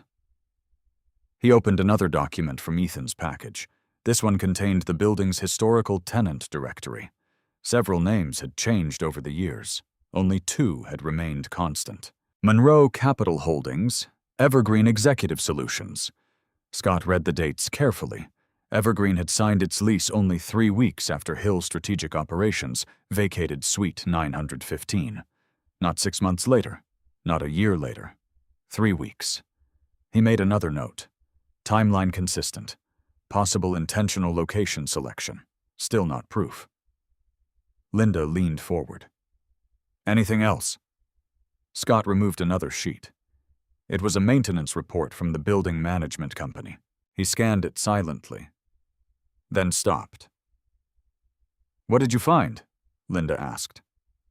According to this report, the wall separating suites 914 and 915 underwent renovations shortly after my company moved out. Charles laughed. Now we're investigating drywall. Scott ignored him. The report states that communication cables were installed between both suites. Linda frowned.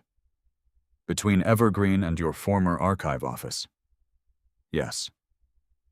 But the archive office was vacant. For several weeks. Scott nodded. Exactly. The room became noticeably quieter. Brooke shifted uneasily in her chair. I don't understand. Scott looked at her. Neither do I. But someone spent money modifying an empty office. Linda slowly folded her hands. Do we know why? No. Not yet? Again, facts, not conclusions. Scott reached the final section of Ethan's package. Inside was a handwritten note. Only one sentence. Check the archive inventory. He immediately understood why Ethan had written it. When Hill Strategic Operations relocated, thousands of paper files had been boxed and transferred to secure storage. The move had been supervised by employees, not by Scott personally. If someone had entered the archive office before the relocation was complete, they could have photographed documents, copied old templates, collected obsolete authorization forms. None of that would automatically grant access to modern systems. But it might explain something Scott had never been able to understand. The forged approvals looked remarkably authentic, perhaps because whoever created them had studied genuine documents first. Linda watched him carefully. You've connected something. Scott nodded slowly. Possibly. He looked around the room. I need to verify one assumption before I say more. Charles stood abruptly. There it is again. What? The endless waiting. The endless paperwork. When does any of this actually prove something? Scott answered calmly. When independent evidence supports the same conclusion. Charles shook his head. You could investigate forever. No, Scott replied. Investigations end. They end when the facts stop changing. Linda couldn't hide a slight smile. I wish more executives understood that. One of the Pacific Horizon board members, Michael Grant, finally spoke. I've reviewed enough compliance cases to recognize a pattern. Everyone turned toward him. The strongest investigations aren't built around one dramatic discovery. He tapped the stack of reports. They're built around dozens of ordinary facts that all point in the same direction. Scott nodded. Exactly. Michael looked toward Charles. Every document Mr. Hill has presented today can be independently verified. Charles remained silent. Whether they're connected is still being determined, Michael continued. But none of them disappear simply because we dislike the implications. Scott appreciated the observation. It was precisely how he approached every investigation. Emotion could influence witnesses. It could influence suspects. It could even influence juries. But it couldn't change server logs, or timestamps, or lease agreements, or authentication records. Stella had been quietly studying the old office directory. Finally, she looked up. Scott. Yes. When did you move out of that building? 4 years ago. And you never went back? No. She hesitated. Neither did I. Scott noticed the wording. Neither did I. She hadn't defended herself. She hadn't offered explanations. She had simply answered the question that hadn't even been asked. He wrote nothing. He merely acknowledged it with a slight nod. His phone vibrated again. Another message from Ethan. Archive inventory confirmed. 1 box missing. Scott read the message twice. Only 1 box, out of nearly 800. 1 archive box had disappeared during the relocation. He immediately called Ethan. The room listened quietly. Ethan? The inventory manager found the discrepancy. Yes. 1 box never arrived. What was inside? There was a pause. Old contract development files. Scott's expression changed almost imperceptibly. Draft agreements. Policy revisions. Administrative authorization templates. The room fell completely silent. Ethan continued. Scott, those files include early versions of the emergency administrative procedures. Scott closed his eyes for just a moment. Not because he was surprised, because the pattern had finally become clearer. Whoever had taken that archive box hadn't been interested in financial statements. They had wanted to understand how Hill Strategic Operations controlled corporate authority. Years later, someone had begun using that knowledge. Scott ended the call and looked around the conference room. I believe we've just identified the first missing piece. Linda leaned forward. What piece? Scott carefully placed Ethan's message beside the lease documents. 4 years ago, one archive box disappeared during my company's relocation. What was in it? Internal contract development records, administrative policy drafts, authorization templates. Linda's eyes narrowed. The kind of material someone could study. Yes. Even if the documents were outdated. Scott nodded. They explained how our internal control structure was designed. Charles immediately objected. You're still guessing. Scott looked directly at him. No. I'm identifying another verified fact. He paused. The guessing comes afterward. Outside the conference room, another aircraft accelerated down the runway before climbing into the afternoon sky. Inside, the investigation had just crossed another threshold. For the first time, Scott wasn't simply following fraudulent transactions. He was following a trail that had begun 4 years earlier. Long before anyone boarded a plane. Long before the forged approvals. Long before the canceled first-class tickets. Someone had been preparing for this for a very long time. No one spoke after Scott finished. The realization settled over the room with surprising weight. If the missing archive box truly contained early contract templates and administrative procedures, then the events of the past 5 weeks had not begun with a stolen password. They had begun years earlier. Linda Carson broke the silence. Mr. Hill. Scott looked up. How many people knew that archive box was missing? Scott answered immediately. Until 5 minutes ago. No one. Not even me. Several people exchanged surprised looks. You never conducted an inventory. We did, Scott replied. But we audited the records that arrived. The relocation company certified the shipment as complete. So you trusted the certification. I verified what I had reason to verify. Linda nodded slowly. That's reasonable. Scott continued. The discrepancy was only discovered because Ethan compared the original packing manifest against the archived warehouse intake records. So no one noticed for 4 years? No, Charles finally laughed. So now we're supposed to believe someone stole one cardboard box 4 years ago. Just so they could cancel an airline reservation today? Scott looked toward him. No. I believe someone stole information. The airline reservation was simply one consequence. Charles rolled his eyes. That's a dramatic theory. Scott corrected him immediately. It's a working hypothesis. I haven't proven it. Again, no accusation. No exaggerated certainty, only measured conclusions supported by evidence. Michael Grant leaned forward. I'd like to ask something. Go ahead, Scott replied. If someone obtained those internal templates, could they actually use them years later? Scott thought for a moment.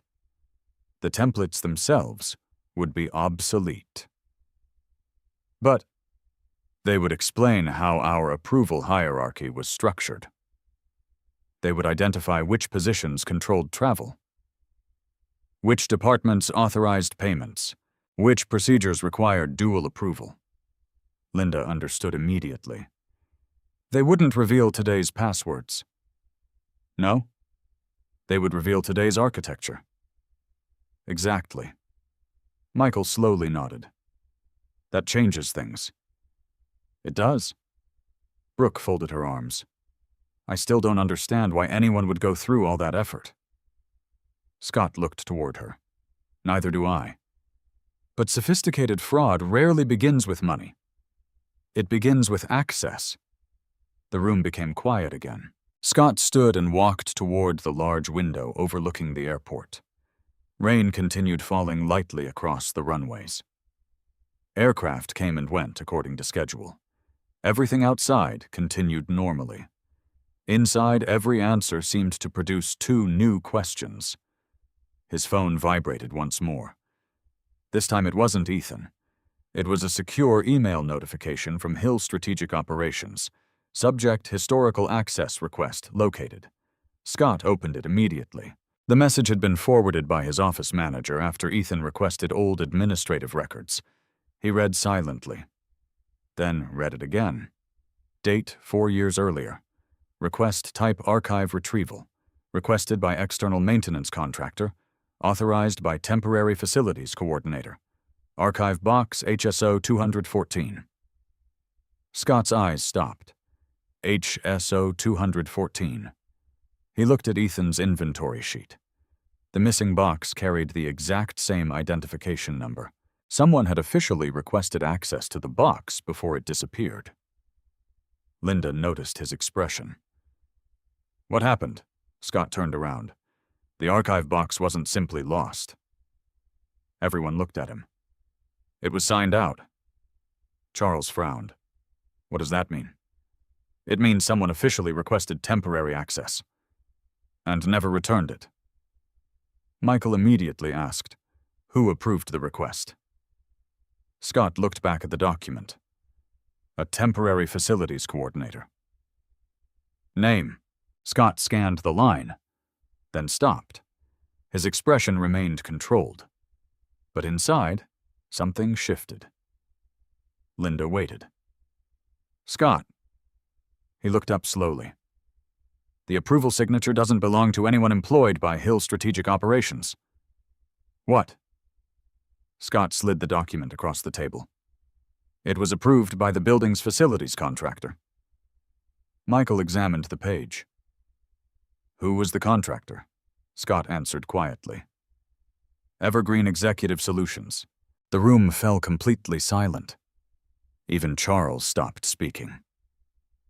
Linda took the document and read every line carefully. Evergreen handled building maintenance before becoming a consulting company. So it appears, Scott replied. Michael looked puzzled. That's unusual. It is. Scott nodded. According to this record, Evergreen wasn't originally a consulting business. They managed building operations. Charles tried to recover. So they changed industries. Businesses do that. Scott didn't disagree. They do. But this means Evergreen had legitimate access to every office in that building. Linda slowly lowered the document. Including your archive suite. Yes. And Monroe Capital was already in the same building. Yes. The connections continued growing. None of them alone proved wrongdoing. Together, however, they formed a pattern that was becoming increasingly difficult to ignore. Scott returned to his seat. I believe we're approaching the point where speculation becomes unnecessary. Charles looked directly at him. What now? Scott answered calmly. We verify ownership. Ownership of what? Evergreen Executive Solutions. Linda looked surprised. I assumed Ethan already checked. He checked the registered managing director. Scott replied, but registered management isn't always beneficial ownership. Michael nodded immediately. That's true. Corporate ownership can be layered. Scott opened his laptop. Ethan is already requesting the beneficial ownership filings. Brooke frowned. What happens if Monroe Capital owns Evergreen? Scott looked toward her. Then we continue investigating. And if they don't, we continue investigating. Charles laughed. So nothing changes. Scott shook his head. Everything changes. Linda looked curious. Explain. Scott closed the laptop. If Monroe Capital owns Evergreen, we examine why. If they don't, we examine who wanted everyone to believe they did. Michael smiled faintly. You're eliminating assumptions one by one. Scott nodded. That's the job. At that exact moment, Ethan called again. Scott answered immediately. Ethan, I've got the ownership records. The conference room became silent once more. Scott switched the call to speaker. What did you find? Ethan took a slow breath. Evergreen Executive Solutions is not owned by Monroe Capital. Charles immediately smirked. There. I told you. Ethan continued before anyone else could speak. But Scott knew there would be one. The beneficial owner isn't Victor Hale either. Linda leaned forward. Who is it? Another brief pause followed. The company is owned by a family trust. Scott asked the obvious question. What family? Ethan answered quietly. The trust was established 12 years ago. It's called the Sullivan Family Preservation Trust. Brooke's face instantly lost all color. For the first time since the investigation began, she looked genuinely terrified. The room fell into complete silence. No one looked at Scott. No one looked at Charles. Every pair of eyes turned toward Brooke. She remained perfectly still. The color had drained from her face so quickly that even Stella noticed. Brooke. She didn't answer. Ethan's voice continued through the speakerphone. Scott, I'm here. The ownership filing was updated 3 years ago. Current beneficial owner, the Sullivan Family Preservation Trust. Scott kept his voice level. Can you identify the trustees? 2 names. Go ahead. The first is Margaret Sullivan. Brooke slowly closed her eyes. The second, Ethan paused, is Brooke Sullivan. No one spoke. The silence stretched for nearly 10 seconds. Brooke finally looked up. That doesn't prove anything. Scott nodded once. You're right. It doesn't. Charles looked from Brooke to Scott. What is she talking about? Brooke immediately found her voice. My family has investments. So what? My parents created trusts years ago. That doesn't mean I know every company inside them. Scott answered calmly. That's possible. Brooke looked at him almost angrily. Then stop looking at me like I'm guilty. I'm not, Scott replied. I'm looking at you because your name appeared in a verified ownership record. Nothing more. Linda Carson quietly appreciated the distinction. Again, Scott had refused to move beyond the evidence. Michael Grant asked the next logical question. Ethan, how active is Brooke Sullivan's role? I don't know yet. I'm requesting the trust documents now. Good. Scott ended the call. Brooke immediately stood. This is ridiculous. I've been friends with Stella for 15 years. You think I'd steal from her husband? Scott looked directly at her. I haven't said that. You don't have to. I truly don't. Scott folded his hands on the table. Either you were involved, or someone used assets connected to your family without your knowledge. I'm trying to determine which explanation is true. Brooke stared at him. For the first time since Scott had known her, she had no sarcastic reply. Stella slowly turned toward her friend. Brooke, you've never mentioned Evergreen. I never thought about it. Brooke answered quickly. My father handled all of our investments. He died 6 years ago. My mother took over.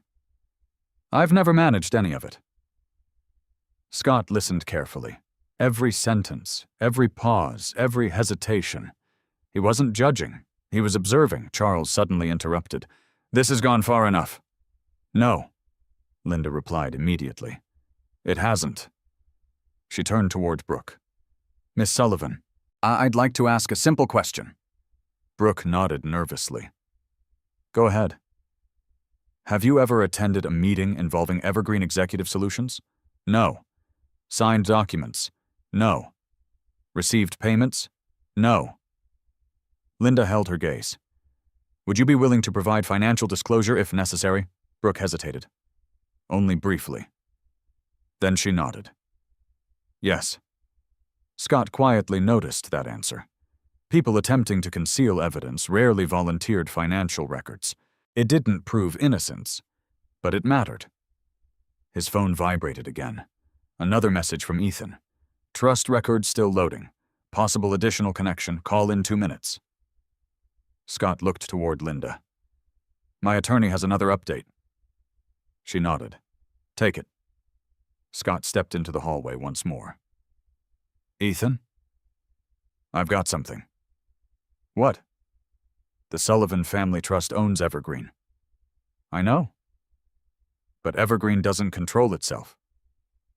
Scott frowned. What do you mean? There is a management agreement. Who manages Evergreen? Ethan took a breath. Monroe Capital Holdings.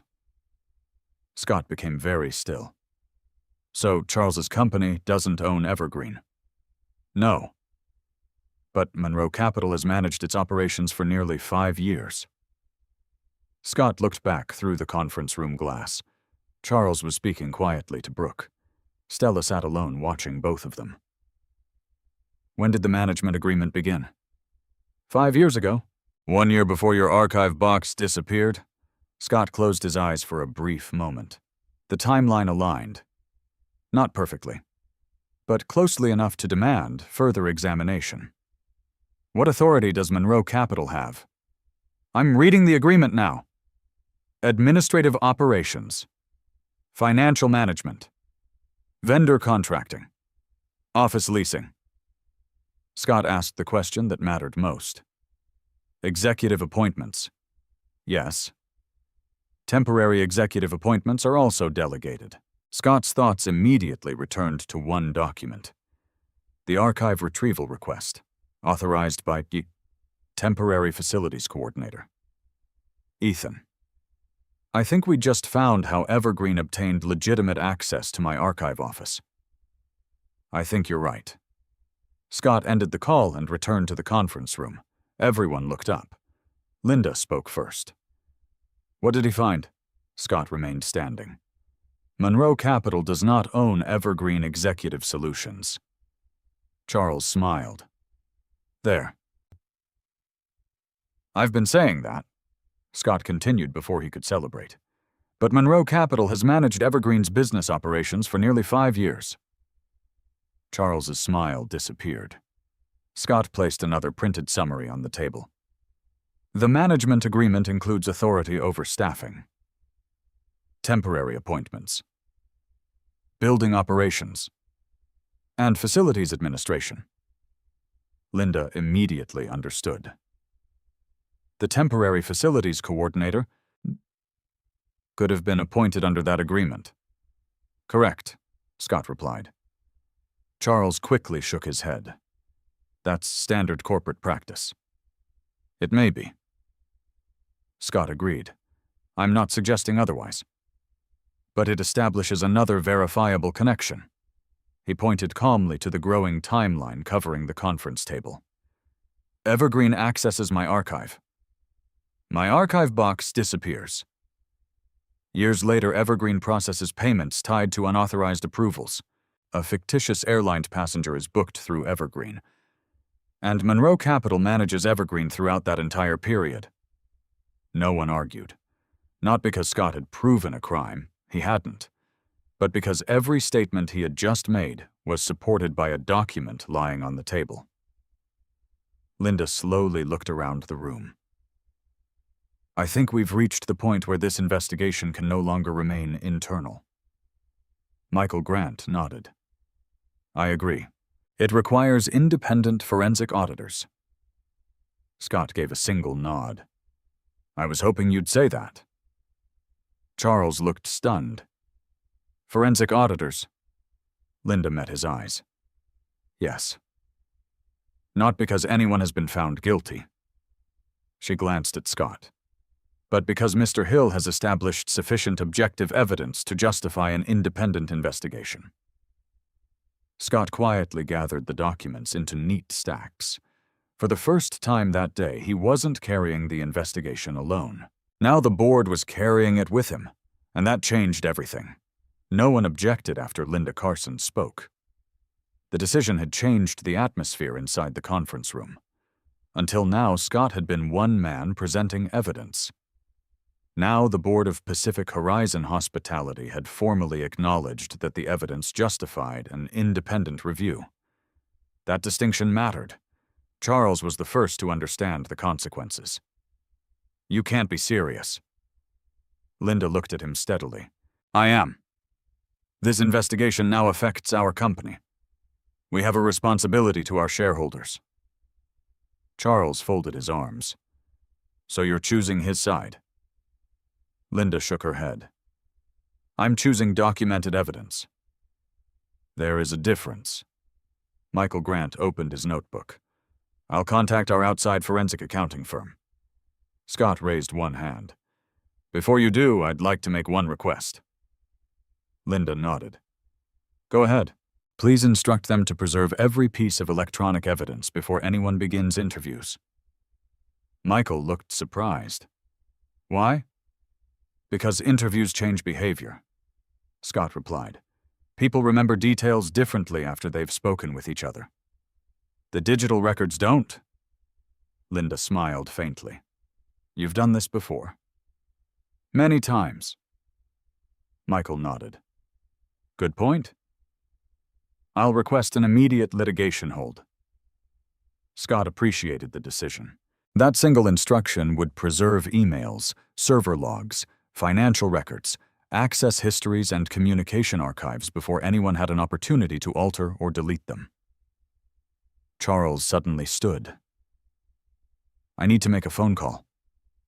Scott looked toward him. Of course. Linda spoke before Charles reached the door. I'd ask that no one discuss today's meeting with outside parties until evidence preservation is complete. Charles stopped walking. You can't tell me who I can call. No, Linda answered calmly. But I can tell you that our legal department will document every communication made after this meeting. Charles slowly turned back toward the table. For the first time all morning, he looked uncertain. Not frightened, not defeated. Simply uncertain. He sat back down without another word. Scott noticed. He didn't comment. His phone vibrated once again. A text message from Ethan. Litigation hold already drafted. Ready when Pacific Horizon approves? Scott smiled almost imperceptibly. Ethan was always 2 steps ahead. Linda looked toward Scott. Your attorney anticipated this. He anticipated several possibilities. Michael couldn't help smiling.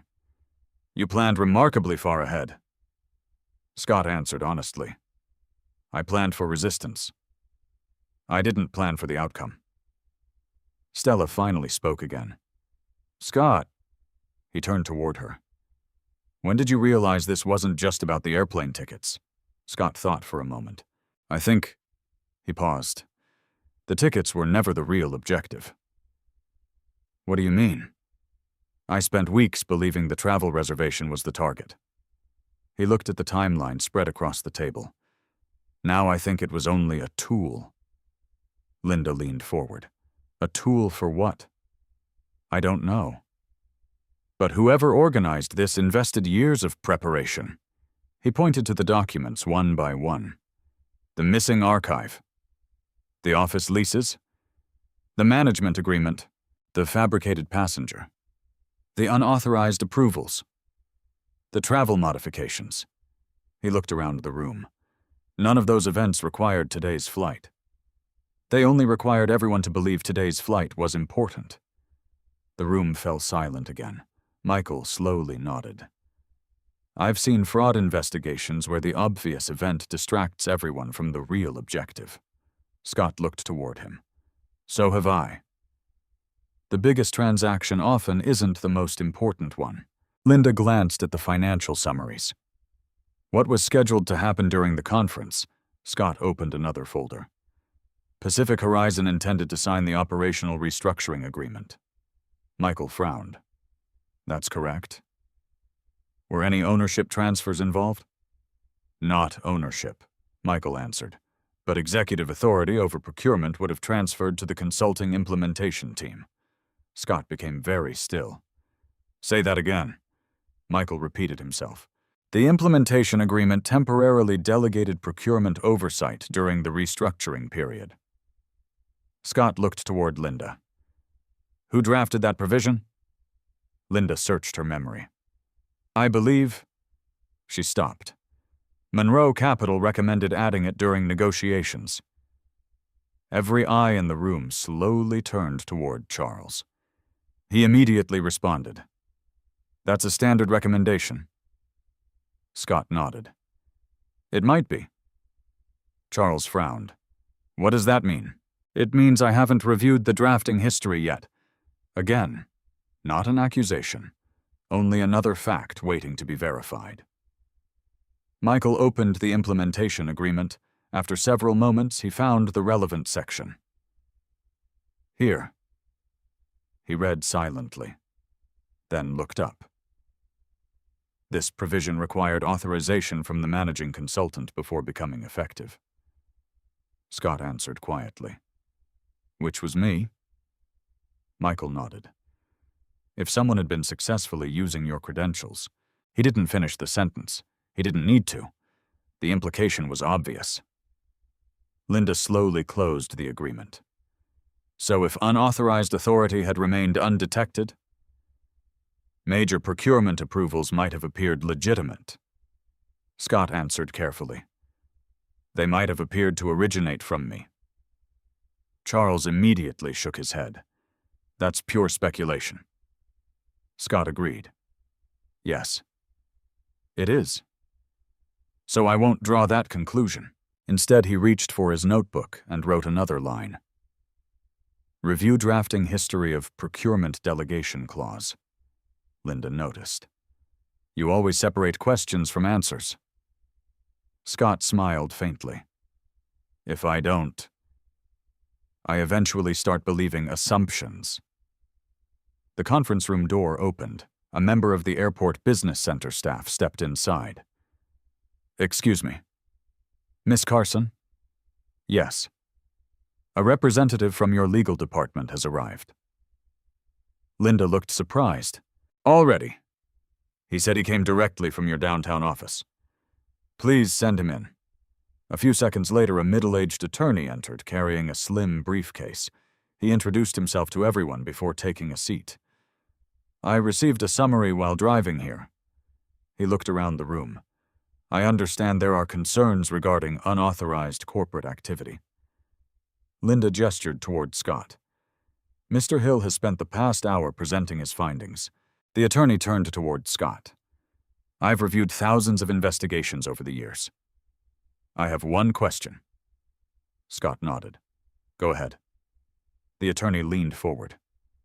Is there any evidence you've intentionally withheld from this meeting? Scott answered without hesitation. Yes. The room became completely silent. Even Charles looked surprised. Linda frowned. You withheld evidence? Scott nodded. I did. Why? Because I couldn't verify it. The attorney studied him carefully. So you chose not to present it? Correct. What was it? Scott looked directly at him. A handwritten note found inside one of the financial files. What did it say? Scott answered quietly. It contained only 3 words. He paused. After Maui, sign? No one spoke. The attorney nodded slowly. You were right not to rely on it. Scott looked at him. It could have been planted. Exactly. The attorney closed his notebook. I appreciate your discipline. Then he looked around the room. Based on what I've heard today, I recommend an immediate independent forensic investigation. He paused before adding a final sentence. And until that investigation is complete, no one in this room should assume they already know who the guilty party is. Scott gave a small nod. It was exactly the principle that had guided every decision he had made since the investigation began. The evidence had brought them this far. Only the evidence would take them the rest of the way. The conference room remained quiet after the attorney finished speaking. No one challenged his recommendation. No one celebrated. The mood had shifted from confrontation to responsibility. Linda Carson closed the last folder on the table. "Mr. Hill." Scott looked up. "I appreciate the restraint you've shown." Scott gave a small nod. "I've learned that investigations become weaker the moment they become personal." Linda glanced toward Charles and Brooke before returning her attention to Scott. "You've had several opportunities today to accuse people." "You didn't." "I don't know enough to accuse anyone," Scott replied. "I know enough to protect the evidence." The attorney spoke again. "That's exactly the distinction a court expects." Michael Grant opened his laptop. "I've already contacted our forensic accounting firm. They'll begin preserving electronic records within the hour." Linda added, "Our IT department will also suspend automatic deletion policies." Scott nodded. "Good. There is one more recommendation." Everyone looked toward him. "No one should lose access to their accounts yet." Charles immediately looked surprised. "You don't want accounts frozen?" "Not immediately," Scott answered. "If someone realizes they're the focus of an investigation, their behavior changes." The attorney smiled. "You'd rather observe than interrupt." Scott nodded once. "People often reveal more when they believe nothing has changed." Charles finally spoke. "So everyone just goes back to work?" Scott looked at him. "As normally as possible." Linda agreed. "I think that's wise." The attorney wrote another note. "I'll include that in our preservation instructions." Stella had been watching Scott for nearly the entire meeting. Finally, she spoke. "I owe you an apology." The room turned toward her. She looked directly at her husband.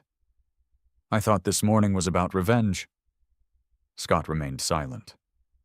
"I thought you canceled the flight because you were tired of being humiliated." She lowered her eyes. "I was wrong." Scott answered gently. "I understand why you thought that. I gave you reasons." He shook his head. "No, you didn't. You gave me very few reasons. I filled in the rest myself." Those words lingered in the room. Scott had spent years saying little. Others had spent years deciding what his silence meant. Brooke slowly stood. "I'd like to say something too." Linda nodded. "Go ahead." Brooke looked exhausted. "If my family's trust owns Evergreen?" "I honestly didn't know." She looked toward Scott. "I can't prove that today." "But it's the truth." Scott met her eyes. "I heard what you said. Whether it's true will be determined by the evidence." Brooke gave a small nod. "I understand." It wasn't forgiveness. It wasn't condemnation. It was simply another statement waiting to be verified. Charles remained seated. Unlike Brooke and Stella, he offered no apology. Instead, he looked at Scott with an expression Scott had never seen before. Not contempt, not confidence. Curiosity. "You've been sitting on all of this for over a month." Scott nodded. "Yes." Charles folded his hands. "Weren't you angry?" Scott considered the question. "I was disappointed." "That's different." "How?" Scott looked toward the rain outside. "Anger makes you react. Disappointment makes you investigate." Charles stared at him for a long moment. "I don't think I ever understood you." Scott smiled faintly. "I don't think you ever tried." For the first time since they had met years earlier, Charles had no reply. The attorney closed his briefcase. "I'll coordinate with your outside auditors." Linda stood as well. "I'll notify the board." Michael looked toward Scott. I have one final question. Scott nodded. If you'd never discovered the forged approvals, would any of this have come to light? Scott answered honestly. I don't know. But I do know one thing. What? The first forged approval wasn't the biggest mistake. It was the second. Michael frowned. Why the second? Because the first could have been an accident. The second established a pattern. He looked around the room. Patterns are what investigators follow. Not headlines, not emotions, patterns. Linda extended her hand. Mr. Hill. Scott stood and shook it. Thank you. For what? For protecting our company, even when doing so made you look like the villain. Scott smiled politely. I wasn't trying to look like anything. I was trying to do my job. As the meeting finally came to an end, everyone slowly gathered their belongings. Brooke left quietly, speaking to no one. Michael walked beside the attorney, already discussing document preservation. Linda remained behind for a moment, making several phone calls to board members. Charles stood near the conference room door. As Scott approached, he spoke without looking at him. I always thought strength meant making people listen. Scott adjusted the strap on his briefcase. And now, Charles watched another airplane disappear into the clouds. Now I think it might mean staying quiet until the facts speak for themselves. Scott didn't answer. He simply walked past him. Stella caught up a few steps later. Outside the terminal windows, the rain had finally stopped. Sunlight began breaking through the clouds, reflecting across the wet runways. The flight to Maui was long gone. The vacation had ended before it began. But the real journey, the one that had started with a missing archive box 4 years earlier, was only beginning. And somewhere inside thousands of preserved emails, server logs, contracts, payment records, and access histories. The truth was waiting. Not to be imagined. Not to be guessed. Only to be found. Sometimes the strongest people are not the loudest in the room. They are the ones who remain calm when everyone else loses control, who choose facts over assumptions and integrity over revenge. Scott's journey reminds us that true character is revealed not by how we act when life is easy, but by how we respond when we are misunderstood, humiliated, or betrayed. Anger may win an argument, but patience uncovers the truth. Pride may demand immediate revenge, but wisdom knows that justice built on evidence will always outlast emotions built on accusations. In life, there will be moments when others underestimate you, question your worth, or mistake your silence for weakness. Don't feel pressured to prove yourself through loud words or impulsive actions. Let your integrity speak. Let your discipline guide you. Most importantly, remember that every decision you make today becomes part of the story people will tell about you tomorrow.